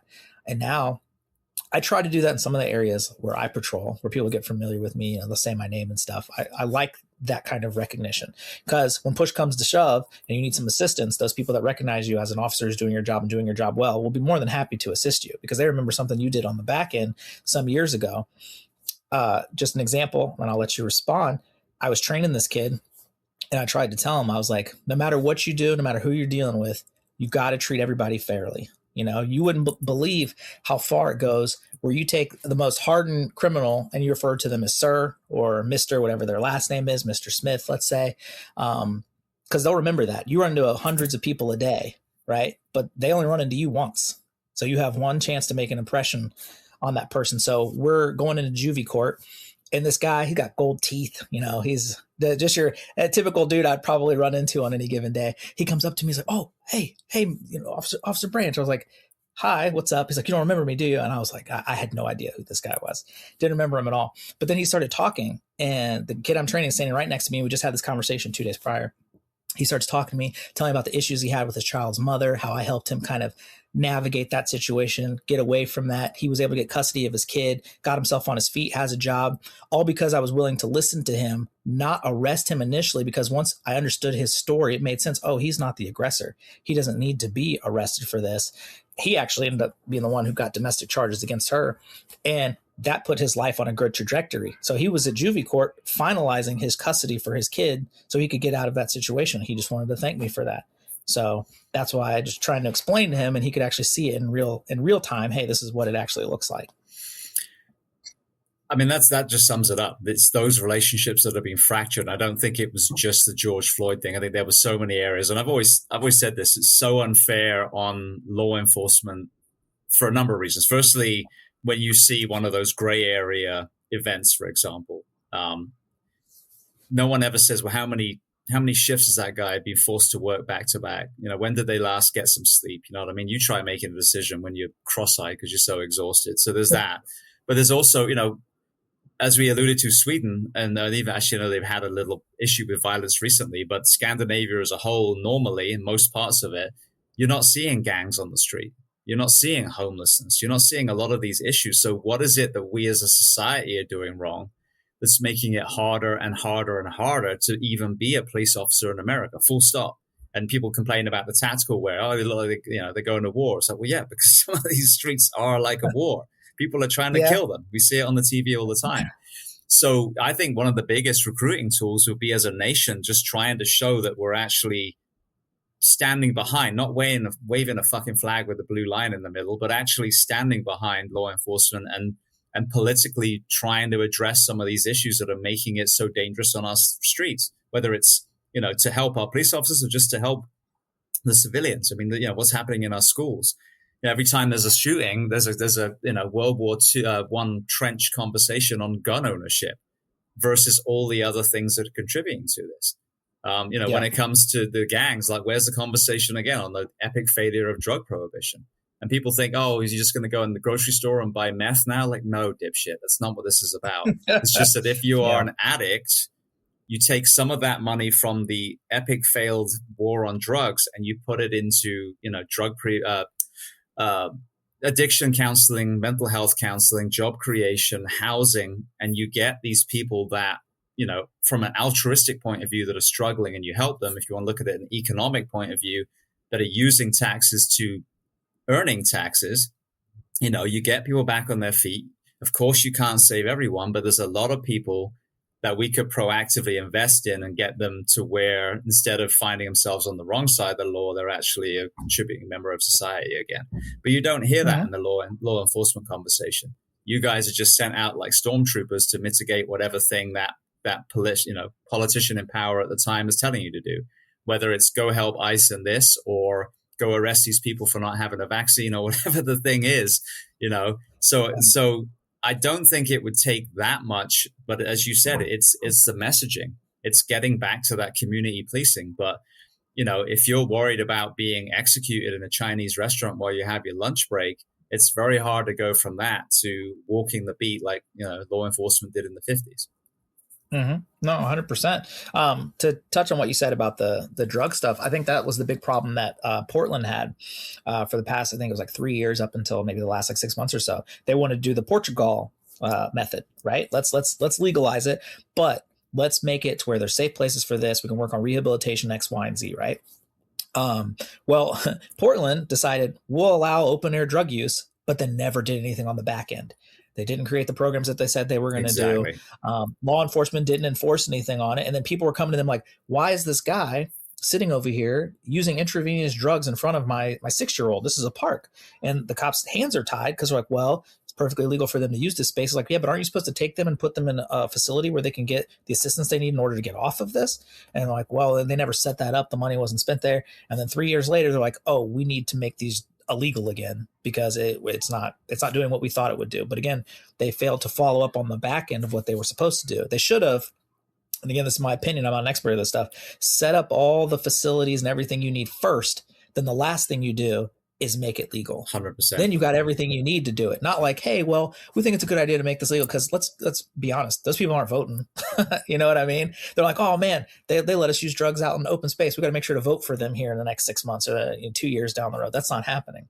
So I don't understand how that would have been beneficial for the people who lived in that community. What does the guy who's working his 9 to 5 down the street from his apartment, what does he get by having to walk around a guy who's smoking a meth pipe or doing heroin on the side of a car when he walks outside? He doesn't want to see that, especially not if he was more forward thinking, more progressive and his thought like, oh, I do want these people to get their help. So if we can get them a safe place to use their drugs, but they get rehab, they get housing, they get weaned off that drug. That's what they really support. I'm sure if you ask them, hey, would you support these people just using drugs out in the open? They're gonna be like, no, but I do support people getting help. Like, exactly. But when they did it backwards, they saw, oh, this didn't work. And then they had to go back and make it illegal again. Well, a part of me thinks that was, was that even the plan the whole time? Because if you want to show something doesn't work, you do exactly that. Because you hear, oh, I didn't work in Portland. It's like, no, they didn't do it right in Portland, like you said. If you go to Portugal, like they're not arrested. If it's, again, someone caught with a user's amount or a week's worth or whatever it is, they are given, basically are educated on the resources that are available. It's such a great system. And they literally reversed from the highest addiction issue to the lowest, within less than 10 years. But they still have addicts. And as you said, those addicts, if they can get them, they still go to safe ejection sites, or they go to, the methadone clinics or whatever it is, and they're still in the hands of the medical community. So unlike Ohio, where our, police officers and medics are responding constantly to overdoses, they're actually given a clinical amount and they're being, monitored so they get their high safely and they're not dying, under a park bench somewhere. So, by piecemealing it, Obamacare is another perfect example. I had a bike years ago. My parents bought me a bike for my birthday, and it was called a hybrid. And it was supposed to be the best part of a racing bike and the best part of a mountain bike. It was the opposite. It was the fragility of a racing bike and the slowness and weight of a mountain. It was absolute dog shit. So if you half-ass something, you're going to get that. And if it's done, if you do that, you've just added fuel to the fire of anyone who opposed it in the first place. What Portugal did, and it's funny you use the word referendum, that's what they did. They put it to the country. Hey, this American model is not working. This whole war on drugs, lock up every addict. We're thinking of different way. They put it to the country. They had a majority, vote, yes, let's try this. And then by the time I think it came to the next vote, even all their opponents were on board. They're like, this is awesome. And the only challenge they've had is so many people got well that then, as politicians do, some of the people are like, well, we can start taking some of the money from that project now. And now they've actually put the money back in, because you take away those resources, you're going to have people start to struggle again. So, but I mean, clean, safe streets and people who are struggling being taken care of by the medical community versus what we have here, dangerous streets and people who are struggling, empowering the underworld. Yeah. Yeah, no, exactly. Because I mean, if I take an addict and I arrest them because they have, F5 level of drugs on them, and they go to jail, I write my little report or whatever. They'll be out in 2 days, and they're gonna do the same thing, and it's over and over again. That's job security for me, because I know, oh, hey, there goes Jack Smith again. I'm gonna go, let me check him out real quick. He's always got drugs on him, and that's, I always refer to it as like the cycle. Like everybody has their different cycles, whether it's Tammy and Tom always beating up each other when they get drunk, one of them gets arrested, and so on and so on. There's their cycle. Or, you got Mark and his son, Tim. Tim's always running away. I got to go get him, bring him back home. That's the cycle that he's in. And addicts, they've got everybody's got their cycle of what it is they do or what they're struggling with. But arresting somebody, putting them in jail for drugs, having them get back out, doesn't get them off drugs, So is it helping or is it hurting? So, because then you got to ask yourself, well, who deserves to be here?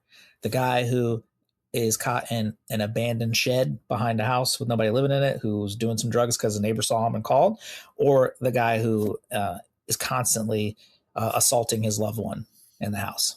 Everybody's going to say the latter. That's the one who deserves to go. Get the first guy help, get the other guy in jail where he belongs. And then hopefully the person that he's assaulting will press charges on him and make sure it goes through with, proper sentencing. So I think that if we were to develop or improve the back end of what's supposed to assist with addiction and with housing and all that stuff, we'd be able to get a lot of people off the streets and solve a lot of the problems that we're having. But that issue in of itself is kind of a symptom of a larger underlying issue, and that has to do with unemployment and jobs. Yeah. Dayton used to be a hub for manufacturing when Delphi was there and a couple other massive companies. When they left, now you got all these people between 1864 with no jobs, struggling to find work. They get depressed, then they go into addiction, whether it's alcohol or some other kind of drug. Next thing you know, they're caught in a cycle they would have never envisioned. And because the place that their grandfather's grandfather's grandfather worked at doesn't exist anymore. My wife's from North Canton. They had the Hoover factory there. So same thing. They left years ago. But you look at Portsmouth, Ohio, some of the hubs of the fentanyl crisis now, and you reverse engineer, when did this start? It began with the prescription drugs. And again, that legal side were preying on these very areas of the country. They knew what they were doing, the Purdue farmers and some of these other ones. The mining industries and some of the other industrial areas where accidents were more prevalent. And then, the pill mills get shut down ultimately. And now the cartels are bringing in the black tar heroin, hitting the exact same areas. But again, like you said, reverse engineer, it's a mental health issue. If you, are earning well and you feel comfortable and you got benefits, what's the chances of you having a mental health crisis? A lot less than now everything that you work for, that you poured yourself into for 15, 20 years has been snatched from you. And now, if you're working at all, it's not going to be probably what your skill set is, and you're struggling for money. And then anything that was lurking beneath the surface is obviously going to come up. And now you got these predatory, whether it's legal or illegal pill pushers, literally saturating your town. And then you see exactly what we're seeing, which is hundreds of thousands of Americans dying from opioids every single year. Mm-hmm. When I first started in 2016, that was the height of the opioid epidemic in that section of Ohio. It was not unusual. I remember one day I went to 18 overdoses in one day.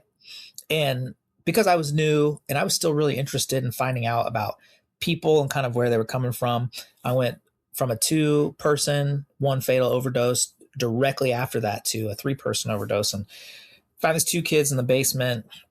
Got them Narcan. They came back. They were fine. Go upstairs because they were like, hey, there's a lady upstairs. There was a 3rd one up there. Go up there. She was 45. Started talking to her once she was Narcan. Found out she had a warrant. But then I was like, you have no history. I was like, how do you go from no history to me finding you in an abandoned house on the 2nd story in a bed, just like in the situation you're in? And it was the same story I heard over and over and over again from people. Had a job, got injured. They prescribed me opioids. Insurance didn't have any more because I couldn't work because I didn't have a job. Heroin was the next best thing I could use. And so this lady who had worked her entire life, had never had she'd never been arrested. Now I'm arresting her for drug possession, because when she came to, she had drugs on her and she had a warrant. And that is a a cycle I see 9 times out of 10 for a lot of people that I arrest, who are dealing with addiction. And there's the very rare breed that I run into where a loved one or a parent actually injected them with drugs or got them on drugs. That's more rare than anything, but it's still, it's not so rare that it's not uncommon. You know what I mean? It's not like, oh, I've only heard this once. No, I've heard 10, 20 times that story. But the most common one is had a job, got hurt, got on drugs, then lost the job, and so on and so on. That's definitely the most common one. So, it's unfortunate, but you got to meet people where they're at. And a lot of times that's what I end up seeing and what I end up having to deal with out there. And I think a lot of that could be remedied if you make the areas, especially the ones that are hard hit with drugs, if you make them beneficial to businesses to operate in, where they say, hey, this is a place where I want to establish a business here. You got plenty of people of age that could work. Let's get that started. Let's bring them in. But I don't, with the way that manufacturing has gone in the US over the past like 4 or 5 decades, I don't know how we're going to make these areas like Detroit, these areas like Dayton or other Rust Belt areas, more beneficial to operate for these companies. So they end up coming back and, wanting to develop the areas. I had a conversation with some guests a few weeks ago now, and this wasn't the topic of the conversation, but they were in Detroit. And then I was asking again about, from the fire side, there's a lot of vacancies. So Detroit Fire are constantly fighting fires, but they're just, arson usually. And I was saying, well, how is the city doing now? And what's interesting is apparently some of these places that were the hub of addiction, they've seen this kind of circling round of people that have become clean and then created groups or even businesses, for, addiction counseling and support groups. And they're actually now coming back to those places, and they're seeing almost, gentrification is the wrong word, but like reinvesting in some of these areas again and starting rebuilding. Mm-hmm. Apparently Detroit is one of them.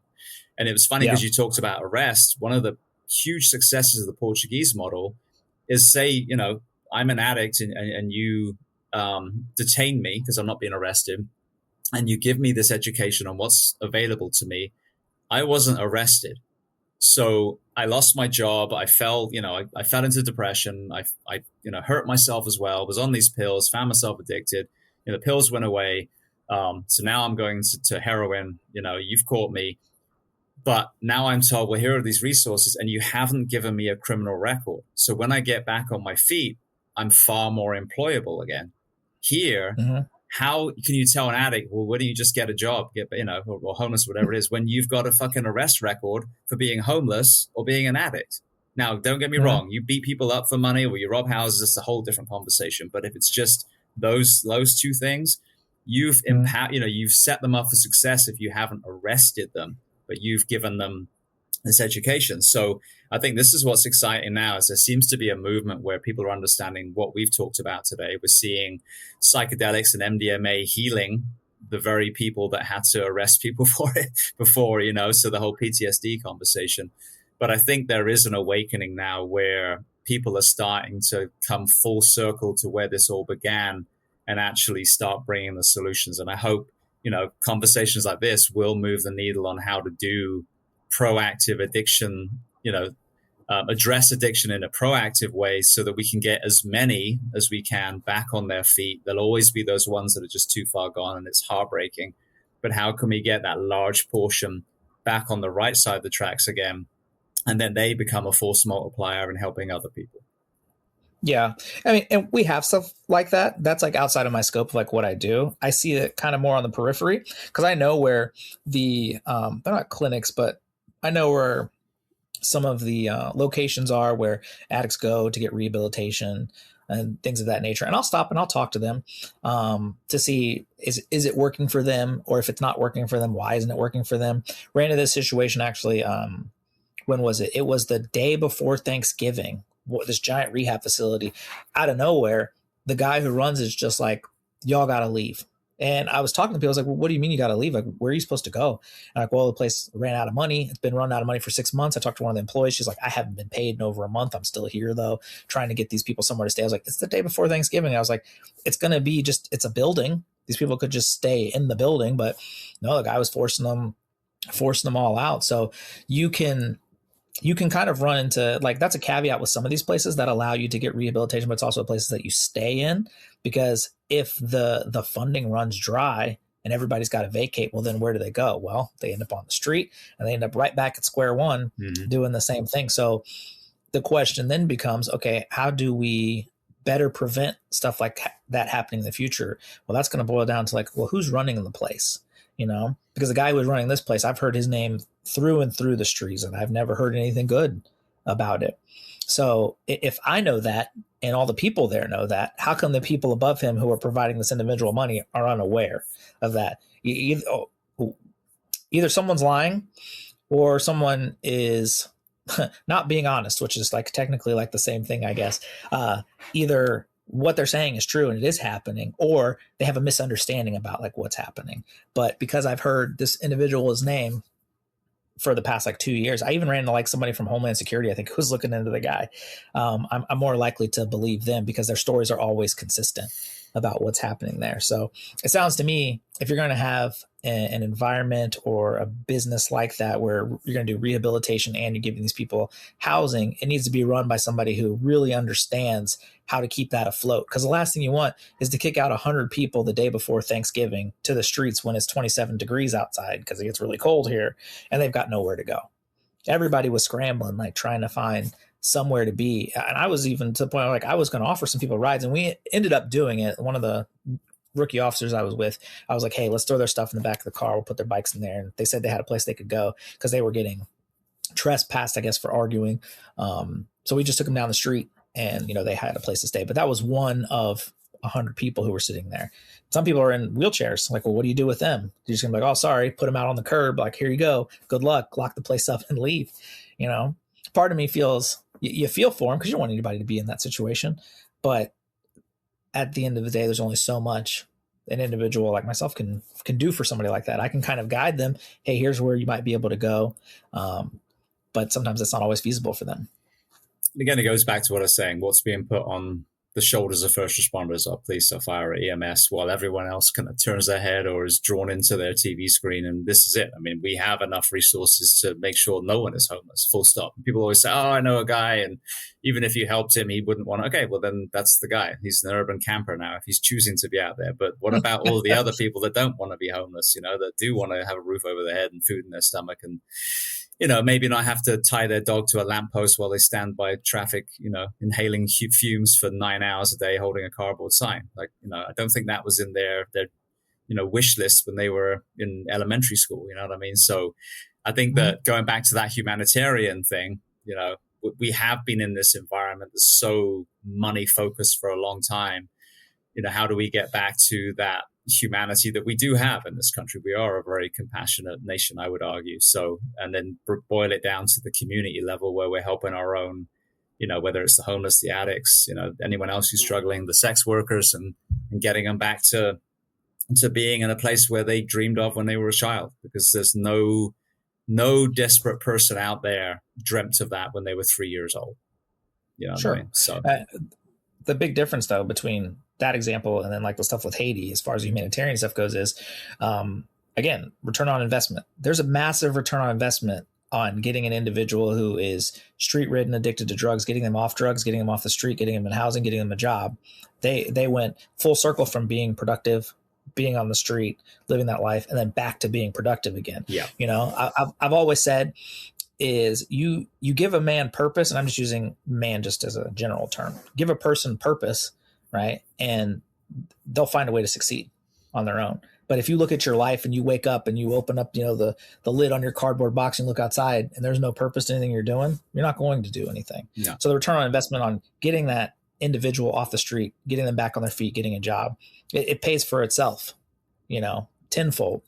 They're back, they're working, are paying taxes or whatever. Maybe they go get an apartment and then they get a house and so on and so on. And if you do that multiple times, again and again and again, that's a net benefit to society, and I'm not talking financially. It's a benefit to that individual. It's a benefit to the people around that individual, because maybe that same person that got themselves squared away knows person who's in the same situation. They can go talk to them, be like, hey, I know you talk to experts who have never lived this life, but I've lived it. I've been there. That's why I love listening to these people talk, who finally get themselves squared away when they talk about the detriments of living on the street, how they were able to find their footing. Like, those are the people you need to listen to. They're the experts on it because they've done it.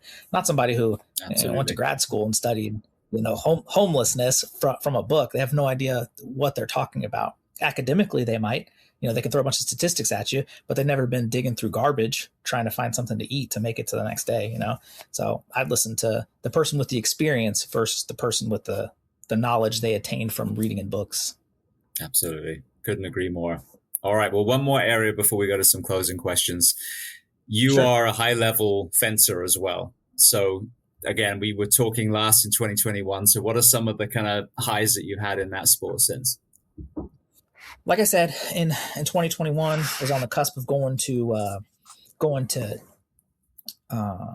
Tokyo. So because that all got delayed. So this actually goes back to 2019 when a lot of that stuff was happening.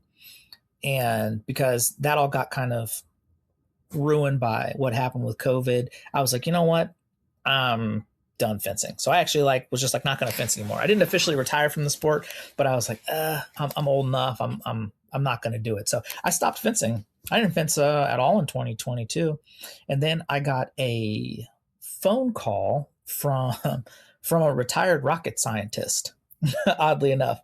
And he had crunched all the numbers. And he was all like, hey, I know, or I've heard that you're not really competing anymore, but I wanted to tell you, based on the numbers and what I've done, you're still the number one ranked person in this hemisphere. And I feel like if you come back, because they changed the qualification criteria for Paris, I think you have a really good chance of making it. And I was like, okay, who are you? I'm a rocket scientist. Yeah. And then he tells me, and I still know who he is now, but I was like, okay, cool. So I looked into what he was saying. I realized that he was right. I was like, okay, I'm going to have to get some money together to be able to do this. And I end up going back down to Brazil for the Pan Am Games. Now, bear in mind, I hadn't fenced in a year. And I think I practiced for 1 hour. I was like, oh, I think I can move around a little bit in the chair. Okay, let's see what happens. I go down there. Man, it was rough. I think typically I would go in pools. If I pools 5, 6, 7 people, it's how many people you fence in order to get to direct elimination. I think I lost 2 or 3 bouts to people I'd never lost for before. I was like, what is going on? Then I got into direct elimination and I won every single bout pretty much with ease after that. And as I remember, a director came over to me, he's like, oh, I saw you knocked the rust off in those pool bouts and you finally found your footing. And because I think I won my first DE was 15-1, then 15-3, then 15-0. Wow. And then I won the final 15, it's 15-3 or 15-4 or something like that. But actually me and the guy who I won against, we had made history because it was two Americans, Garrett, who's also on the team. We went 1 and 2. So it was America in first and second place, which was really cool. And then I was like, okay, I think I can probably still do this again. And what they changed about the criteria for qualifying was, so I'm a foilist. I fence one weapon. I don't fence multiple weapons. There's some people who do, and I understand why you would. If you're going to fly to Thailand, you don't want to just compete in one event. Fence as many events as you can because you're already there. You spend 27 hours getting there, fence as much as possible. Me, I'm just kind of I want to do one thing. I'm not interested in doing the other stuff. Well, it used to be you had to do 2 weapons and they would qualify you based on the 2 weapons. Well, they changed the criteria for Paris to where it was just 1. I was like, that's great because all I do is foil. So went that Pan Am Games. And then I just kind of went on about with the rest of the season. I think that might've been the same year. I was 15th at World Championships in South Korea. And then fast forward to, I want to say it was May of 2024. I'm back at the Pan Am Games again in Brazil. Now, this same guy who told me that I had really good prospects for making it to the games, for whatever reason, he decided to tell me that February, so 3 months before May came along, oh, by the way, if this guy from Argentina wins, he'll take your spot and you won't go to the games. And I was like, why on earth would you tell me that 3 months in advance? Just let me fence and not worry about it. I don't want to think about any of this stuff. So for 3 months, I got this in the back of my head. Oh, crap. If this guy wins, I don't need to win. This guy just can't win. So if he loses in the round of 8 or the round of 4, I'm fine. My spot's solidified. So we get there, get back to Brazil. I'm like, all right, let's go. I show up at like 7 a.m. thinking I'm going to fence at 9. They're like, no, you're ranked number 1. You don't fence till 2 p.m. I was like, oh, so I had to like sit around all day. So I get there. I'm just hanging out. And then lo and behold, I'm looking at the bracket. I'm seated number 1. And the guy that cannot win is seated number 2. And I was like, oh no, here we go. So I fenced my first match, win that. Fence my second match, win that. Who's in the finals? Me and the guy who's not supposed to win, because if he does, then I don't go to the game. So it really boiled down to that particular match. Like that was, I knew when I was sitting down in front of him, like, okay, if I lose this, I don't go to the games. If I win this, I definitely go to the games. And 1 minute in, the score was 13-3. And I was like, I think I'm okay. So then I laxed up. He got like 4 touches in a row. And then I was like, pow, pow, ended it. And then that was it. And then I was like, I was qualified for the games. Now, Garrett, the guy I mentioned earlier, he was kind of in this weird limbo spot, because he was like on the cusp of qualifying, but he was like, oh my God, I'm running out of time. I have to go back home. I have to work. And I was like, call work. I was like, you need to stay one more day, because if you do well enough in this next event, we'll qualify as a team. Lo and behold, he stays one more day, ends up doing fantastic, qualifies, and so he ends up going. Had he left, he would have never gone, and we wouldn't have had the team when we went there. And then this kid, Noah, ended up doing fantastic, ended up winning his event, and he also qualified. So a bunch of us, all three guys who ended up going were all first-time Paralympian qualifiers. So it was actually really cool that we got to go. So then everything after that was kind of just crazy. We had to do like press stuff, had to go to OTC, and then doing opening ceremonies in the games was crazy. I'd never seen so many people. Macron was there. The president was there. He came and like gave a speech and talked to us and everything. We got to compete in something called the Grand Palais, which is a big venue just outside of the Eiffel Tower. That's where they usually have like the CIP event, which is a big able-bodied fencing event they usually have at that venue. So the French were like super receptive. I talked to a guy when I was in France, and I said, how do you feel about the games being here? He's like, I I hate it. He's like, but what I do love is how clean everything is. So they cleaned up the whole city. Everywhere you went, it was pristine. It was great. And so I'm big into trading patches with different police departments. And I saw these guys ride by on these bikes. So I walked up to them. I thought they were French. And I was like, hey, excuse me. And the guy turns around. He's like, hey. And I was like, oh, they were British guys. It was 4 British cops. So I was like, hey, you guys want to trade some patches? And they're like, oh, we don't have any patches. And this guy, like, he pulled out this giant bag. He's like, what do you need? And like opens it up. And so we exchanged a bunch of patches with them. Then I went, competed. I won my first bout. And then I lost my second one to Italian guy. And then he lost to a Chinese guy. And the Chinese guy, he ended up winning 4 gold medals at that event. And come to find out, they haven't lost since like 1996 or something. Like the Chinese are very dominant in my sport. Then after the games, we did the closing ceremonies once everything was all said and done, which was wild. It was a giant soccer stadium or football stadium for my European friends out there. Mm-hmm. And there were 70, 80,000 people all cheering. It was pouring rain, but it was still really cool. They had a huge show. Then I come back to the States.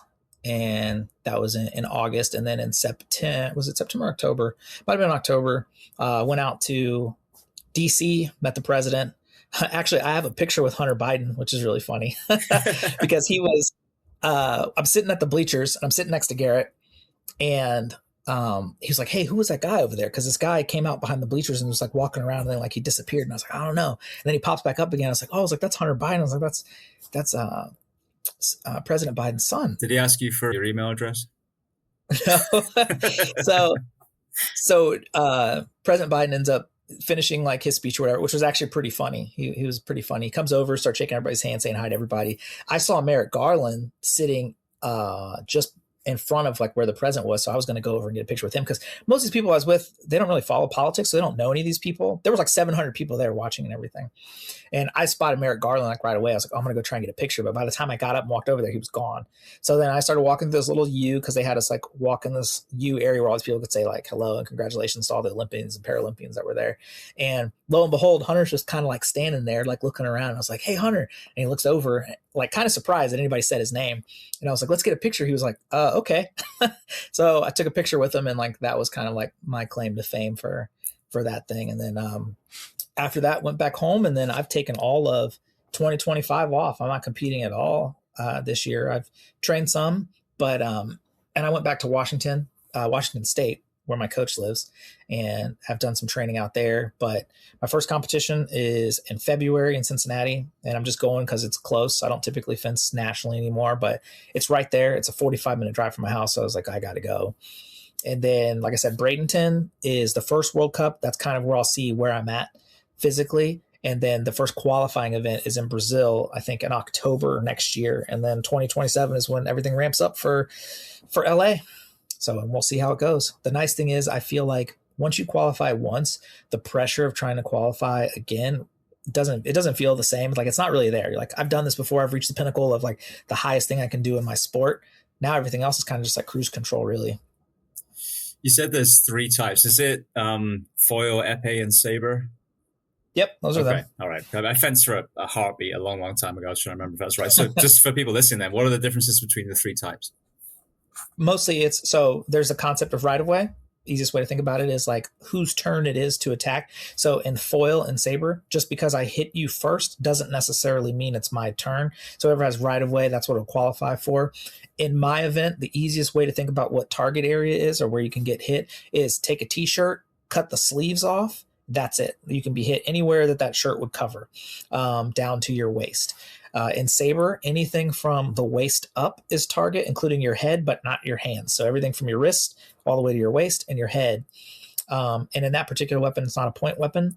So you can be hit with the side of the blade as opposed to just the tip. And then in épée is the easiest one to understand. There are no rules. Your whole body's target, whether it's your toe, your head, your fingertip, doesn't matter. The whole objective behind that one is hit the person, do not get hit yourself. That's pretty much it, which is why a lot of people, when they're introduced to fencing, épée is the easiest to start with because the concept of hit them, don't get hit, and they can hit you anywhere is very easy to understand. Where I start talking, as soon as you start talking right of way, the eyes go dead, people get confused, they have no idea what you're talking about. And I'm like, no, it's like tag. It's like when it's your turn to attack, you can, and as long as they don't take your blade and you don't miss, they don't take right of way from you. So as long as you hit them, whether it's on target or off target, you'll be fine. So it's a lot easier if you learn foil or saber first to go to épée. As if you learn épée, you pretty much just stay in épée because you're just complicating stuff by adding the right of way rule to it. So, but I've fenced foil for 20 some odd years. So that's just what I'm comfortable with. And you fenced before the accident, didn't you? Yeah. I fenced from 2000 to 2016. Okay. Up till I got hurt. And my whole point of doing that was I just wanted to qualify for the veteran world team when I turned 40, which would have been last year. Or no, sorry, 2 years ago. Jesus, I'll be 42 next year. So that was my main goal. But after the accident, I stepped away from fencing for like 2 years. And then my buddy LaRon, I talked to, who I used to fence with, who actually fences vet now. Like, he would have been the guy I would have been fencing with. He's like, hey, you need to check out this pair of stuff. And I said, okay, I'll do it. And that's kind of how I got into it, because I still really liked fencing. Yeah, it's different. It's the best way I can explain it is like boxing is a footwork heavy sport. People don't really realize how important your footwork is. Mm-hmm. Fencing is the same way. So like imagine boxing, you're in the dude's distance of getting hit with his jab, his hook, and everything else, and you don't do anything with your feet. And that's pretty much fencing in a chair, because you're at a stationary distance. You're not getting away from the person. You can't use any footwork. You have to be faster. Your timing has to be better, and you have to have better movement from kind of like the waist up. Now, I will say 2 things have changed since Paris. One, I don't know who was upset by this, but some people were not fond of A category fencers and B category fencers fencing against each other in the team event. How it typically goes, you'll have 2 A's and 1 B fence, but the problem is the B fencers don't have the kind of mobility that A fencers do. So if you're fencing, and let's say the score is 23 to 13, okay, one team is down, but their B fencer is going against their best A fencer. Well, now the score is 30-23 because the B can't get away because they don't have the mobility to move the way the A's do. So the A just sits back knowing the B can't hit them, and then waits and then hits them. Are they both in Um, chairs, different types of mobility? yeah, Okay. yeah, you're both in chair, but Bs typically have they might have like a spinal injury that really limits their ability to move back and forth. Gotcha. A's have the most flexibility. A's typically, like myself, maybe they're missing a foot, or maybe they're just missing a hand or an arm, but they have like complete mobility. My buddy Pierce, who fences for the British team, I mean, he can lean all the way back and like put his head on the ground. He's got hypermobility in his spine. He's able to just get away incredibly far. Somebody was like, this isn't fair. So they changed how it's going to be for LA because of that. And then another thing they changed is the qualification criteria or the classification criteria for who is allowed to fence. So we lost, I think, like 8 fencers got kicked out of parafencing. They can't fence anymore. So, and the guy who won 4 golds, the Chinese guy, he got kicked out. He's won like 8 Olympic golds or something, and now he can't do the one sport that he's done. He just got booted, and I was like, wow, that's really crazy. Because of the level of disability, or I don't know. They changed the classification criteria. I'm not sure. I always thought he had like I thought I'd have to look at him again. I thought he had like a limb deficiency where one leg was slightly shorter than the other, but they decided that's not enough of an issue, so he got the boot. There was a French girl. Same thing happened with her. I'm not sure what her ailment was, but they said it's not enough. She got booted. I know a Hungarian girl who got kicked out. So, and these were like high level people. The Hungarian girls won gold medals at the Olympics before. So, and they're getting kicked out. So you're taking a sport that's already really small and has not a lot of participants and making it even smaller now because of the new classification criteria. What's really annoying is I have to reclass even though like I'm missing a limb. So like clearly it's not growing back. Nothing's going to change. I was like, I don't understand why I have to reclass. Yeah. Just be like, hey, here it is. Okay, you're good. You're class A, right? Because I don't have any spinal issues. There's also a C category also, and they're like the very extreme end of it. They have like grip issues. So a lot of times you'll see their weapon will be taped to their hand and they have like almost no mobility. You rarely see them, but for the most part, it's just A and B is just the 2 subcategories of parafencing. A, most mobility. B, a limited mobility. C, almost no mobility. Stephen Hawking level. Yeah, practically. Yeah. Like, yeah, you're not doing anything. I don't personally know any C level competitors. I've seen them though. World Championships, they'll have like a little event for them and stuff. But again, when the criteria is what it is, the pool of people that you're going to fence is so small. Give you an example of like why I don't compete nationally. This event I'm going to in Cincinnati, there's only 5 people. Most people, I wouldn't put on my socks to compete in an event. If it was in California, like Anaheim, I'm not going to go. Like I'm going to spend $800 to $1,000 to compete against 5 people and then fly home. No, I'm not going to take off work for that. Luckily, this is in Cincy. I can just drive down there, compete, and I can come back. Well, it's like jiu-jitsu now. Like everyone I know does a tournament seems to get a gold, a silver, or a bronze. And I think it's because they make the category so small, from what I understand at least, that almost everybody's talking about everyone gets a trophy. Well, it seems like middle-aged men that start jiu-jitsu always get a trophy because that's, I don't know how many hundreds are in the broad category, but like you said, for some way they're able to kind of narrow it down where each of the brackets seems to just have a small amount of people. So, which is great. I mean, you don't want to be there all friggin' day, but at the same time, it's funny how there's that whole participation trophy conversation. But if you look at jiu-jitsu, I mean, I don't think they actually won all the belts, of the age group for that event. Yeah, if you only have 3 people, like for instance, in fencing, they give out in the really big events, they'll give out 8 placement medals. It's usually first, second, and then they do 2 threes. So 2 people get bronze, and then you do 5th, 6th, 7th, and 8th place. And the pair stuff they'll do 4. So gold, silver, and 2 bronze. Well, we only got 5 people. 4 people are going to get medals by default, you know? So yeah, if you go to an event and there's only 3 people, everybody's getting a medal. You don't really, you might as well flip a quarter, but you see that fairly often in the really, really small events.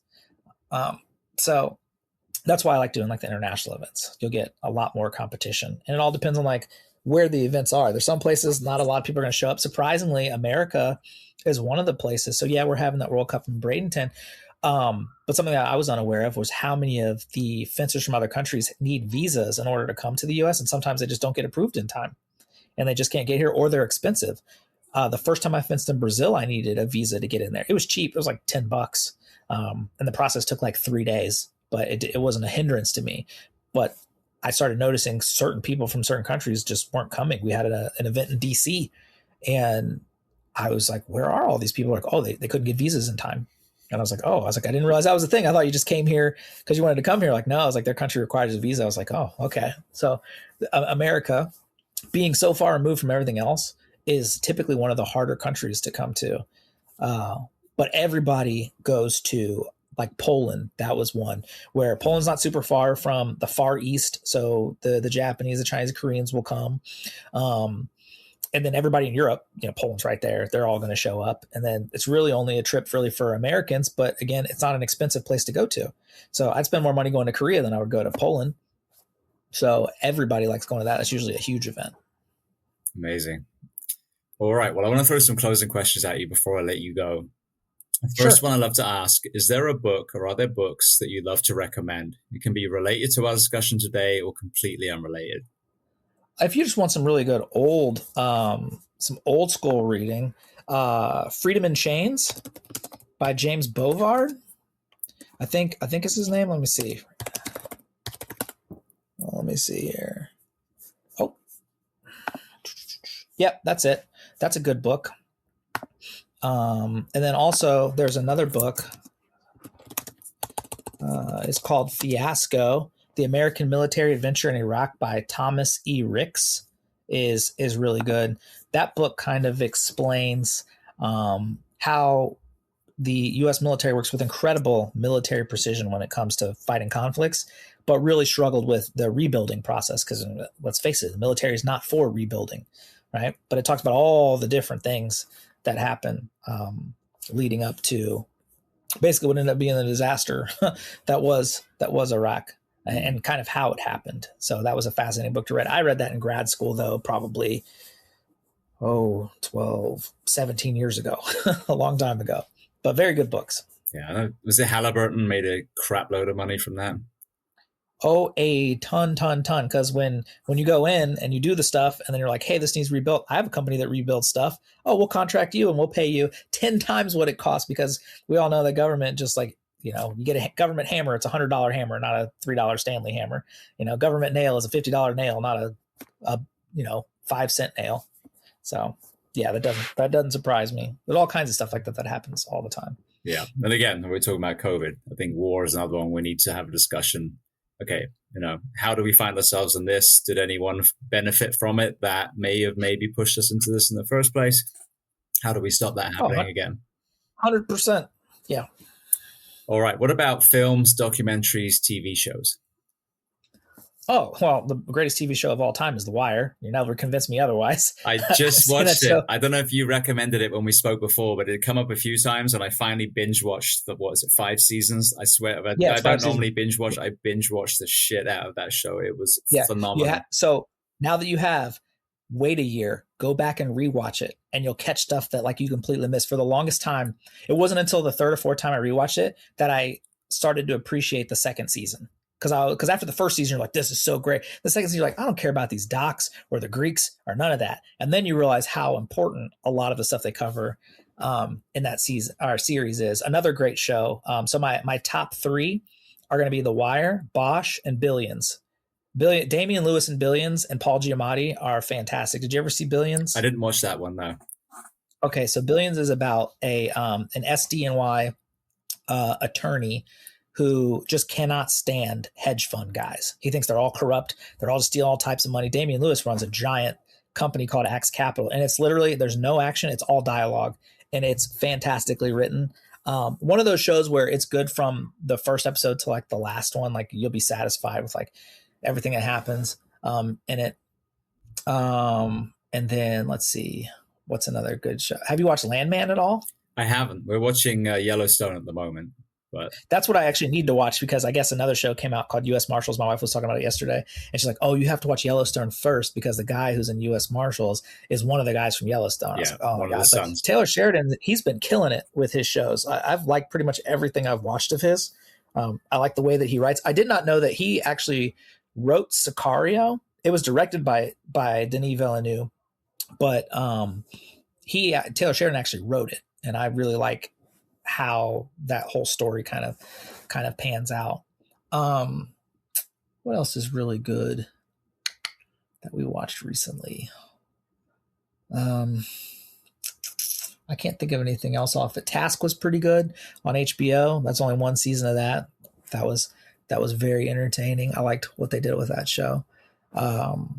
You asked me about what shows and movies. You said movies also. Movies, documentaries, any of those.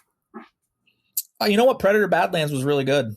I was surprised. I'm gonna let my kids watch it when they come out. It was more of like an adventure / coming of age film than it really was like a horror movie. Nothing about it is scary. There's a guy, he's underestimated by his people. He goes off to try and prove that he's worthy and goes on an adventure trying to do it. I was like, this is classic. So Disney honestly didn't mess it up. I was really satisfied with it. I would definitely watch it again. And I think my kids will be really entertained by it. And they got away with the PG-13 rating because no people die in it. You got androids and you got crazy alien creatures, and that's it. No people are harmed. So, and it's mostly subtitles. You'll have to get used to that because the Predator guy speaking his own language the whole time. But very, very entertaining film. And I'm sure you saw Top Gun Maverick, right? Yes, I did. Oh, fantastic. Like that movie through and through was like, this is how a movie should be. We got a problem. We got an enemy. How do we resolve this? Here we go. And nothing else was put into it. I was like, that's great. Because, we don't know who the enemy was. Is it China? Is it Russia? No, it doesn't matter. It's an enemy, right? And that's it. And here's what we got to do. So I was a big fan of it. I was going to segue. I just took a breath to say something and I just totally brain farted. Give me 1 second. Hold on.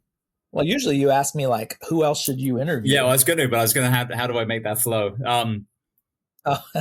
Yeah, I really liked Top Gun. The only thing I found was the whole piano thing. Maybe they could have come up with a slightly different way of doing it rather than the exact same thing as his dad. But that was my only criticism. Yeah. All right. Well, next question. Is there a person that you'd recommend to come on this podcast as a guest to speak to the first responders, military, and associated professions of the world? Oh, wow. That specifically? I mean, it could be anyone. The guests are so diverse on here, but... Oh, well, then Larry Sharp. Do you know who he is? It doesn't ring a bell. Please educate me. He is a libertarian guy in New York City. I'm sure he'll be able to address like issues that are concerned, anything like police fire, anything like that related. But the man has fascinating ideas when it comes to like education, fixing the education system, and just certain things he would have liked to have done in New York. He gets no recognition because in a place like New York, unless you got a D by your name, you're really gonna have a really hard time there. He never gets more than like 0.07% of the vote because I think most people don't know who he is. But he was on I found out about him because he was on a Joe Rogan podcast, and I thought he was just a really interesting guy. His ideas were kind of interesting. Nothing really new per se, because he's siphoning off a lot of the ideas of kind of how they do school in Europe. Like by the time you hit your 10th year, you kind of get to decide, do I want to go college trajectory or do I want to go like occupation trajectory? Mm-hmm. And then like at that point is when you start like, okay, I'm going to start focusing on, I want to be a welder. This is what I'm going to do from here on out. So he has like ideas very similar to that. Now for somebody to talk to our kind of profession, man, you'd have to find, I don't think there's any like commissioners or mayors or anybody I can think of who's done such a fascinating or good job that it would warrant you spending your time talking to them. You know what I mean?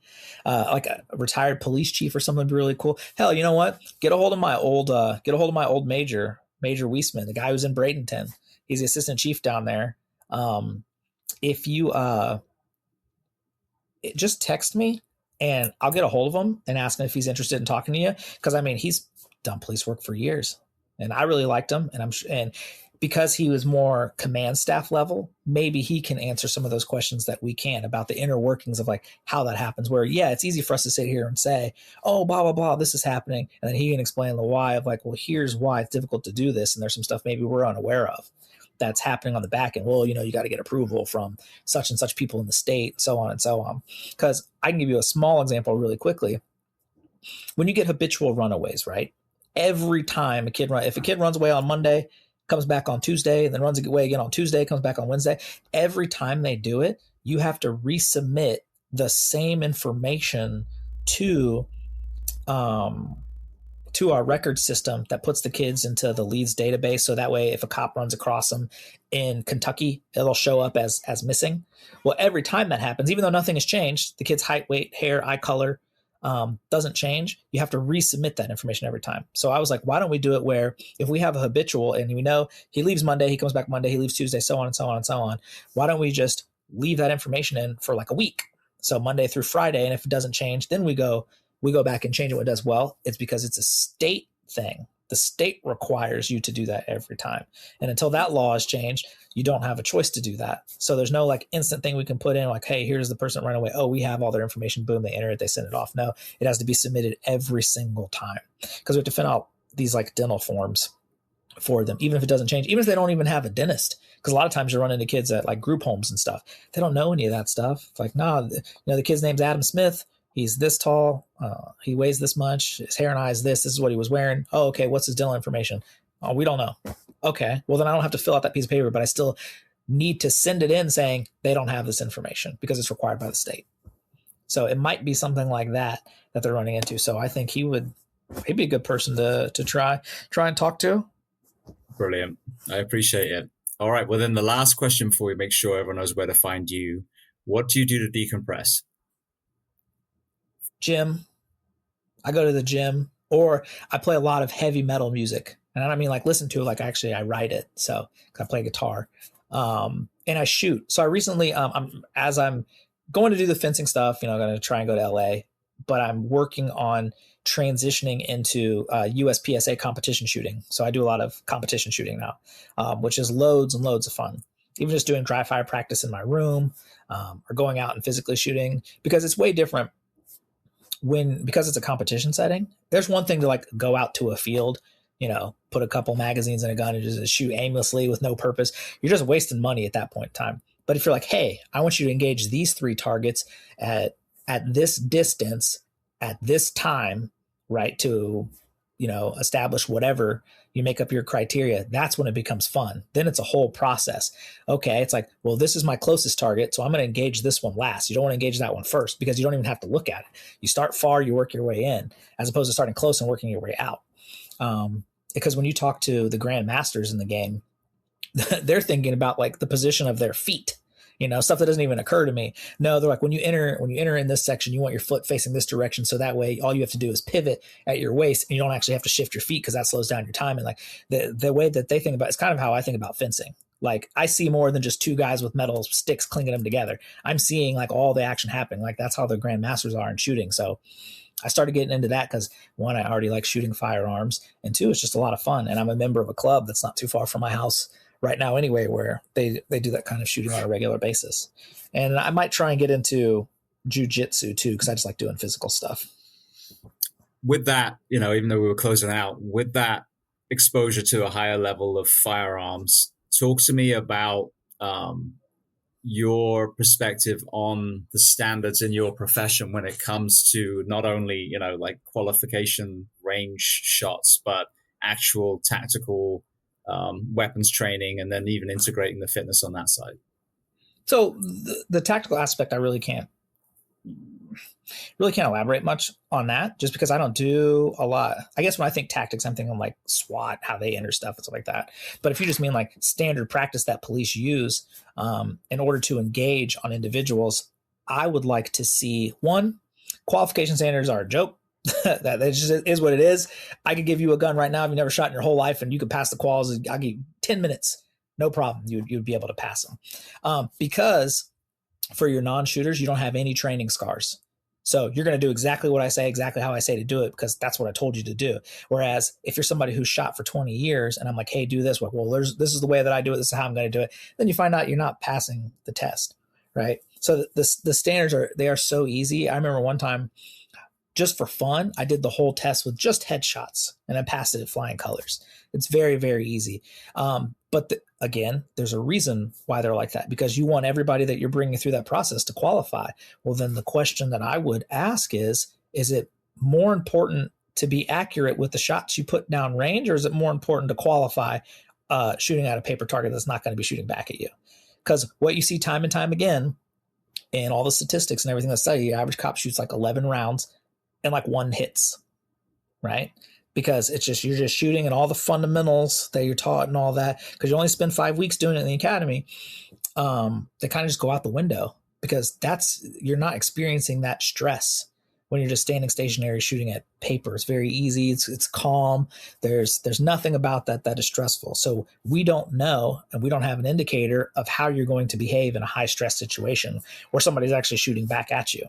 Now, what you will see are on some of those videos where officers, especially guys who have like a military background, who have been in that situation, man, they just go to work immediately. No problems. They engage, put the target down on the radio, being clear as they can about it. Shots fired, suspect down, going to need a medic, the person needs assistant. I'm going to start, life-saving care or whatever at that point in time. And they just go about it. And then conversely, the people who are unfamiliar with that, you see panic, you see magazines dropping out, you see guns like with their slides racked back, because, they're panicking in that moment, which is fine. That's going to happen. You never know how you're going to react until you're in that situation. But what I would love to see are getting your initial training and your shooting to pass your qual, sure, but then a shit ton more of advanced training beyond that. High stress, like high stress. Oh, great. Something simple. We want you to gauge your target at 10 yards, 3 shots, 8 seconds. That is a lifetime. I can do that with my right hand with my wrong eye open, right? Okay, let's take that same scenario. Do the same thing. You've got 1 second. That's where you'll see the wheels fall off. And that's the point that you work from. Then you start adding, okay, 1.5 seconds. Okay, 2 seconds. Oh, you can do this in 1.87 seconds. Well, now let's reduce it and let's keep going to where you can get it no problem. Because if you can get 3 rounds off on target in 1 second, 9 times out of 10, you should win that gunfight, right? But if you can't do it in that time period, because your spread is missing the target, you got a shot in the ground, a ground in the air, one on paper but not on the target. That's not going to do you any good in person. Not to mention, your objects are moving a lot of the time. Very rarely you're shooting somebody who's just standing like right in front of you. So, but a lot of times departments have a hard time doing that. It's a budget issue. If you have a department of 500 people and you want to have a high intensity training on that, and it's going to cost 100 rounds per person, do the math. You're going to spend a ton of money doing that. Plus, you got to get people off the street or people in on their day off. You guys are paying for overtime. So, and you can see how the issue compounds itself. So what I would do, if I was in charge, I would introduce it as, hey, we've got this high stress, high level, high tactical program we want to do. Who are the officers interested in doing this? Some of this might occur on some of your days off. We can get you comp time for that. We have a limited space. We're going to do 100 officers or so, let's say over the course of the next 6 months, who's interested, and let them do it. Because, at the end of the day, you're going to have people who maybe you're on the cusp of retirement, not really for you. You're thinking about your house in Florida that you're building. You're not going to be interested in that. Then you got your new officers who can't qualify for it, don't have enough time on that department. Then you got that mid-tier guy with 2 years to 10 years on. That's right up their alley, right? Hey, put me in. Can I do this? And I'm like, yeah, no problem. We'll get you in. And then you get that training in there. And then they can spread word. Hey, this training is fantastic. We learned how to move and shoot really well. We learned how to engage multiple targets, really small targets at up close, far distances, so on and so on. And that's essentially what USPSA does. It teaches you how to engage varied targets at different speeds, different distances. I don't see anything that would make that detrimental to police work. Brilliant. Yeah, I mean, I hear this over and over again, between the fitness and the jiu-jitsu literally being a deterrent for a lot of hands-on events in the first place. And then, my goodness, God, my brain's just turned off. Lieutenant Colonel Dave Grossman. There we go. Oh, yeah. Let me just write that down. I'll say that again. 210. And then listening to Lieutenant Colonel Dave Grossman talking about, it's literally like a martial art with a weapon, and some of the stories of these great marksmen truly saving lives in some of these events. Having that bar, we're circling around to the beginning of this conversation again, when the bar is set high, the chances of a law enforcement officer being killed, but also the wrong person being killed, whether it's in a hostage situation, whether it's, as you alluded to, one of those stray billets like we had in an event not too long ago. I think it was in a Walgreens, and they shot through and ended up killing someone that was in the change room, I think. The better marksman we can get, anyone who carries a gun for a living, it just makes perfect sense. But, we save lives, and you can even take, like I can with drugs, even take lives. So we have to be held at the highest level, but that also create needs, you have to have an environment that forges that performance, and you can't overwork, understaff, sleep deprive people that make these life and death decisions. Yeah. And I think lastly, the one thing that we're really seeing, and this is why, it's great to have additional firearms training, but we really need to work more on going hands-on with people. A lot of people become really reliant on their tools. If you tase a guy and he's walking towards you and it does nothing, that's a scary feeling because you're like, oh, this thing that I thought was supposed to work, that really only has like a 33% effective rate, didn't do what it's supposed to. And you're scared to go hands-on. No, grab them, grab a hold of them, figure out what their worth is. Is this person going to fight? Did they tense up? Or did I just completely take all the air out of their balloon and now I've got complete control of this individual? Well, you won't know that until you put a hand on them.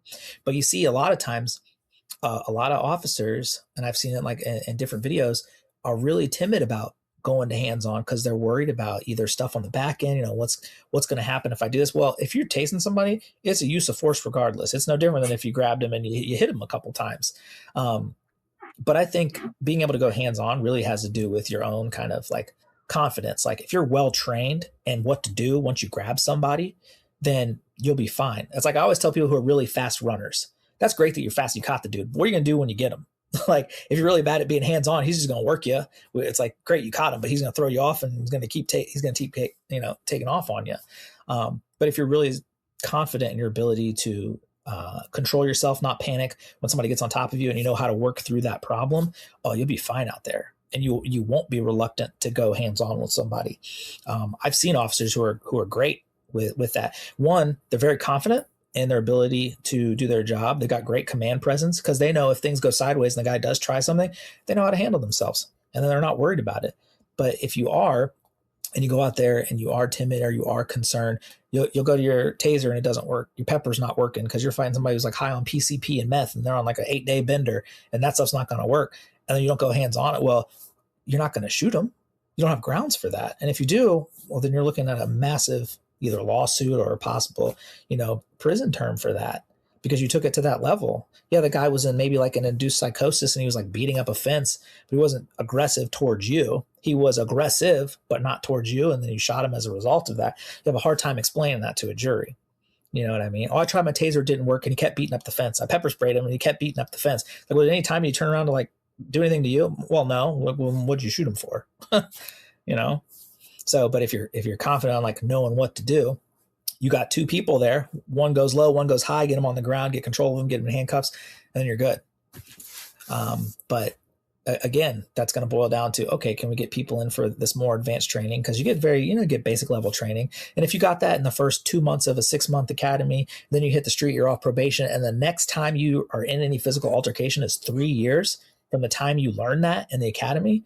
Are you expected to retain that? Not unless you willingly want to do it and you participate in a gym that does hand-to-hand stuff on a regular basis. No, you're going to go back to what you know. And the only thing you know was the one time you got in a fight with little Timmy on the recess playground when you were in 3rd grade. And that's what you go back to. And you find out, oh, it doesn't work against this guy who's 100 pounds more than me. And, he's drunk out of his mind. I'm trying to get him out of a car, Yeah. So that's why you got fired as a teacher, though, fighting the 3rd grader. So.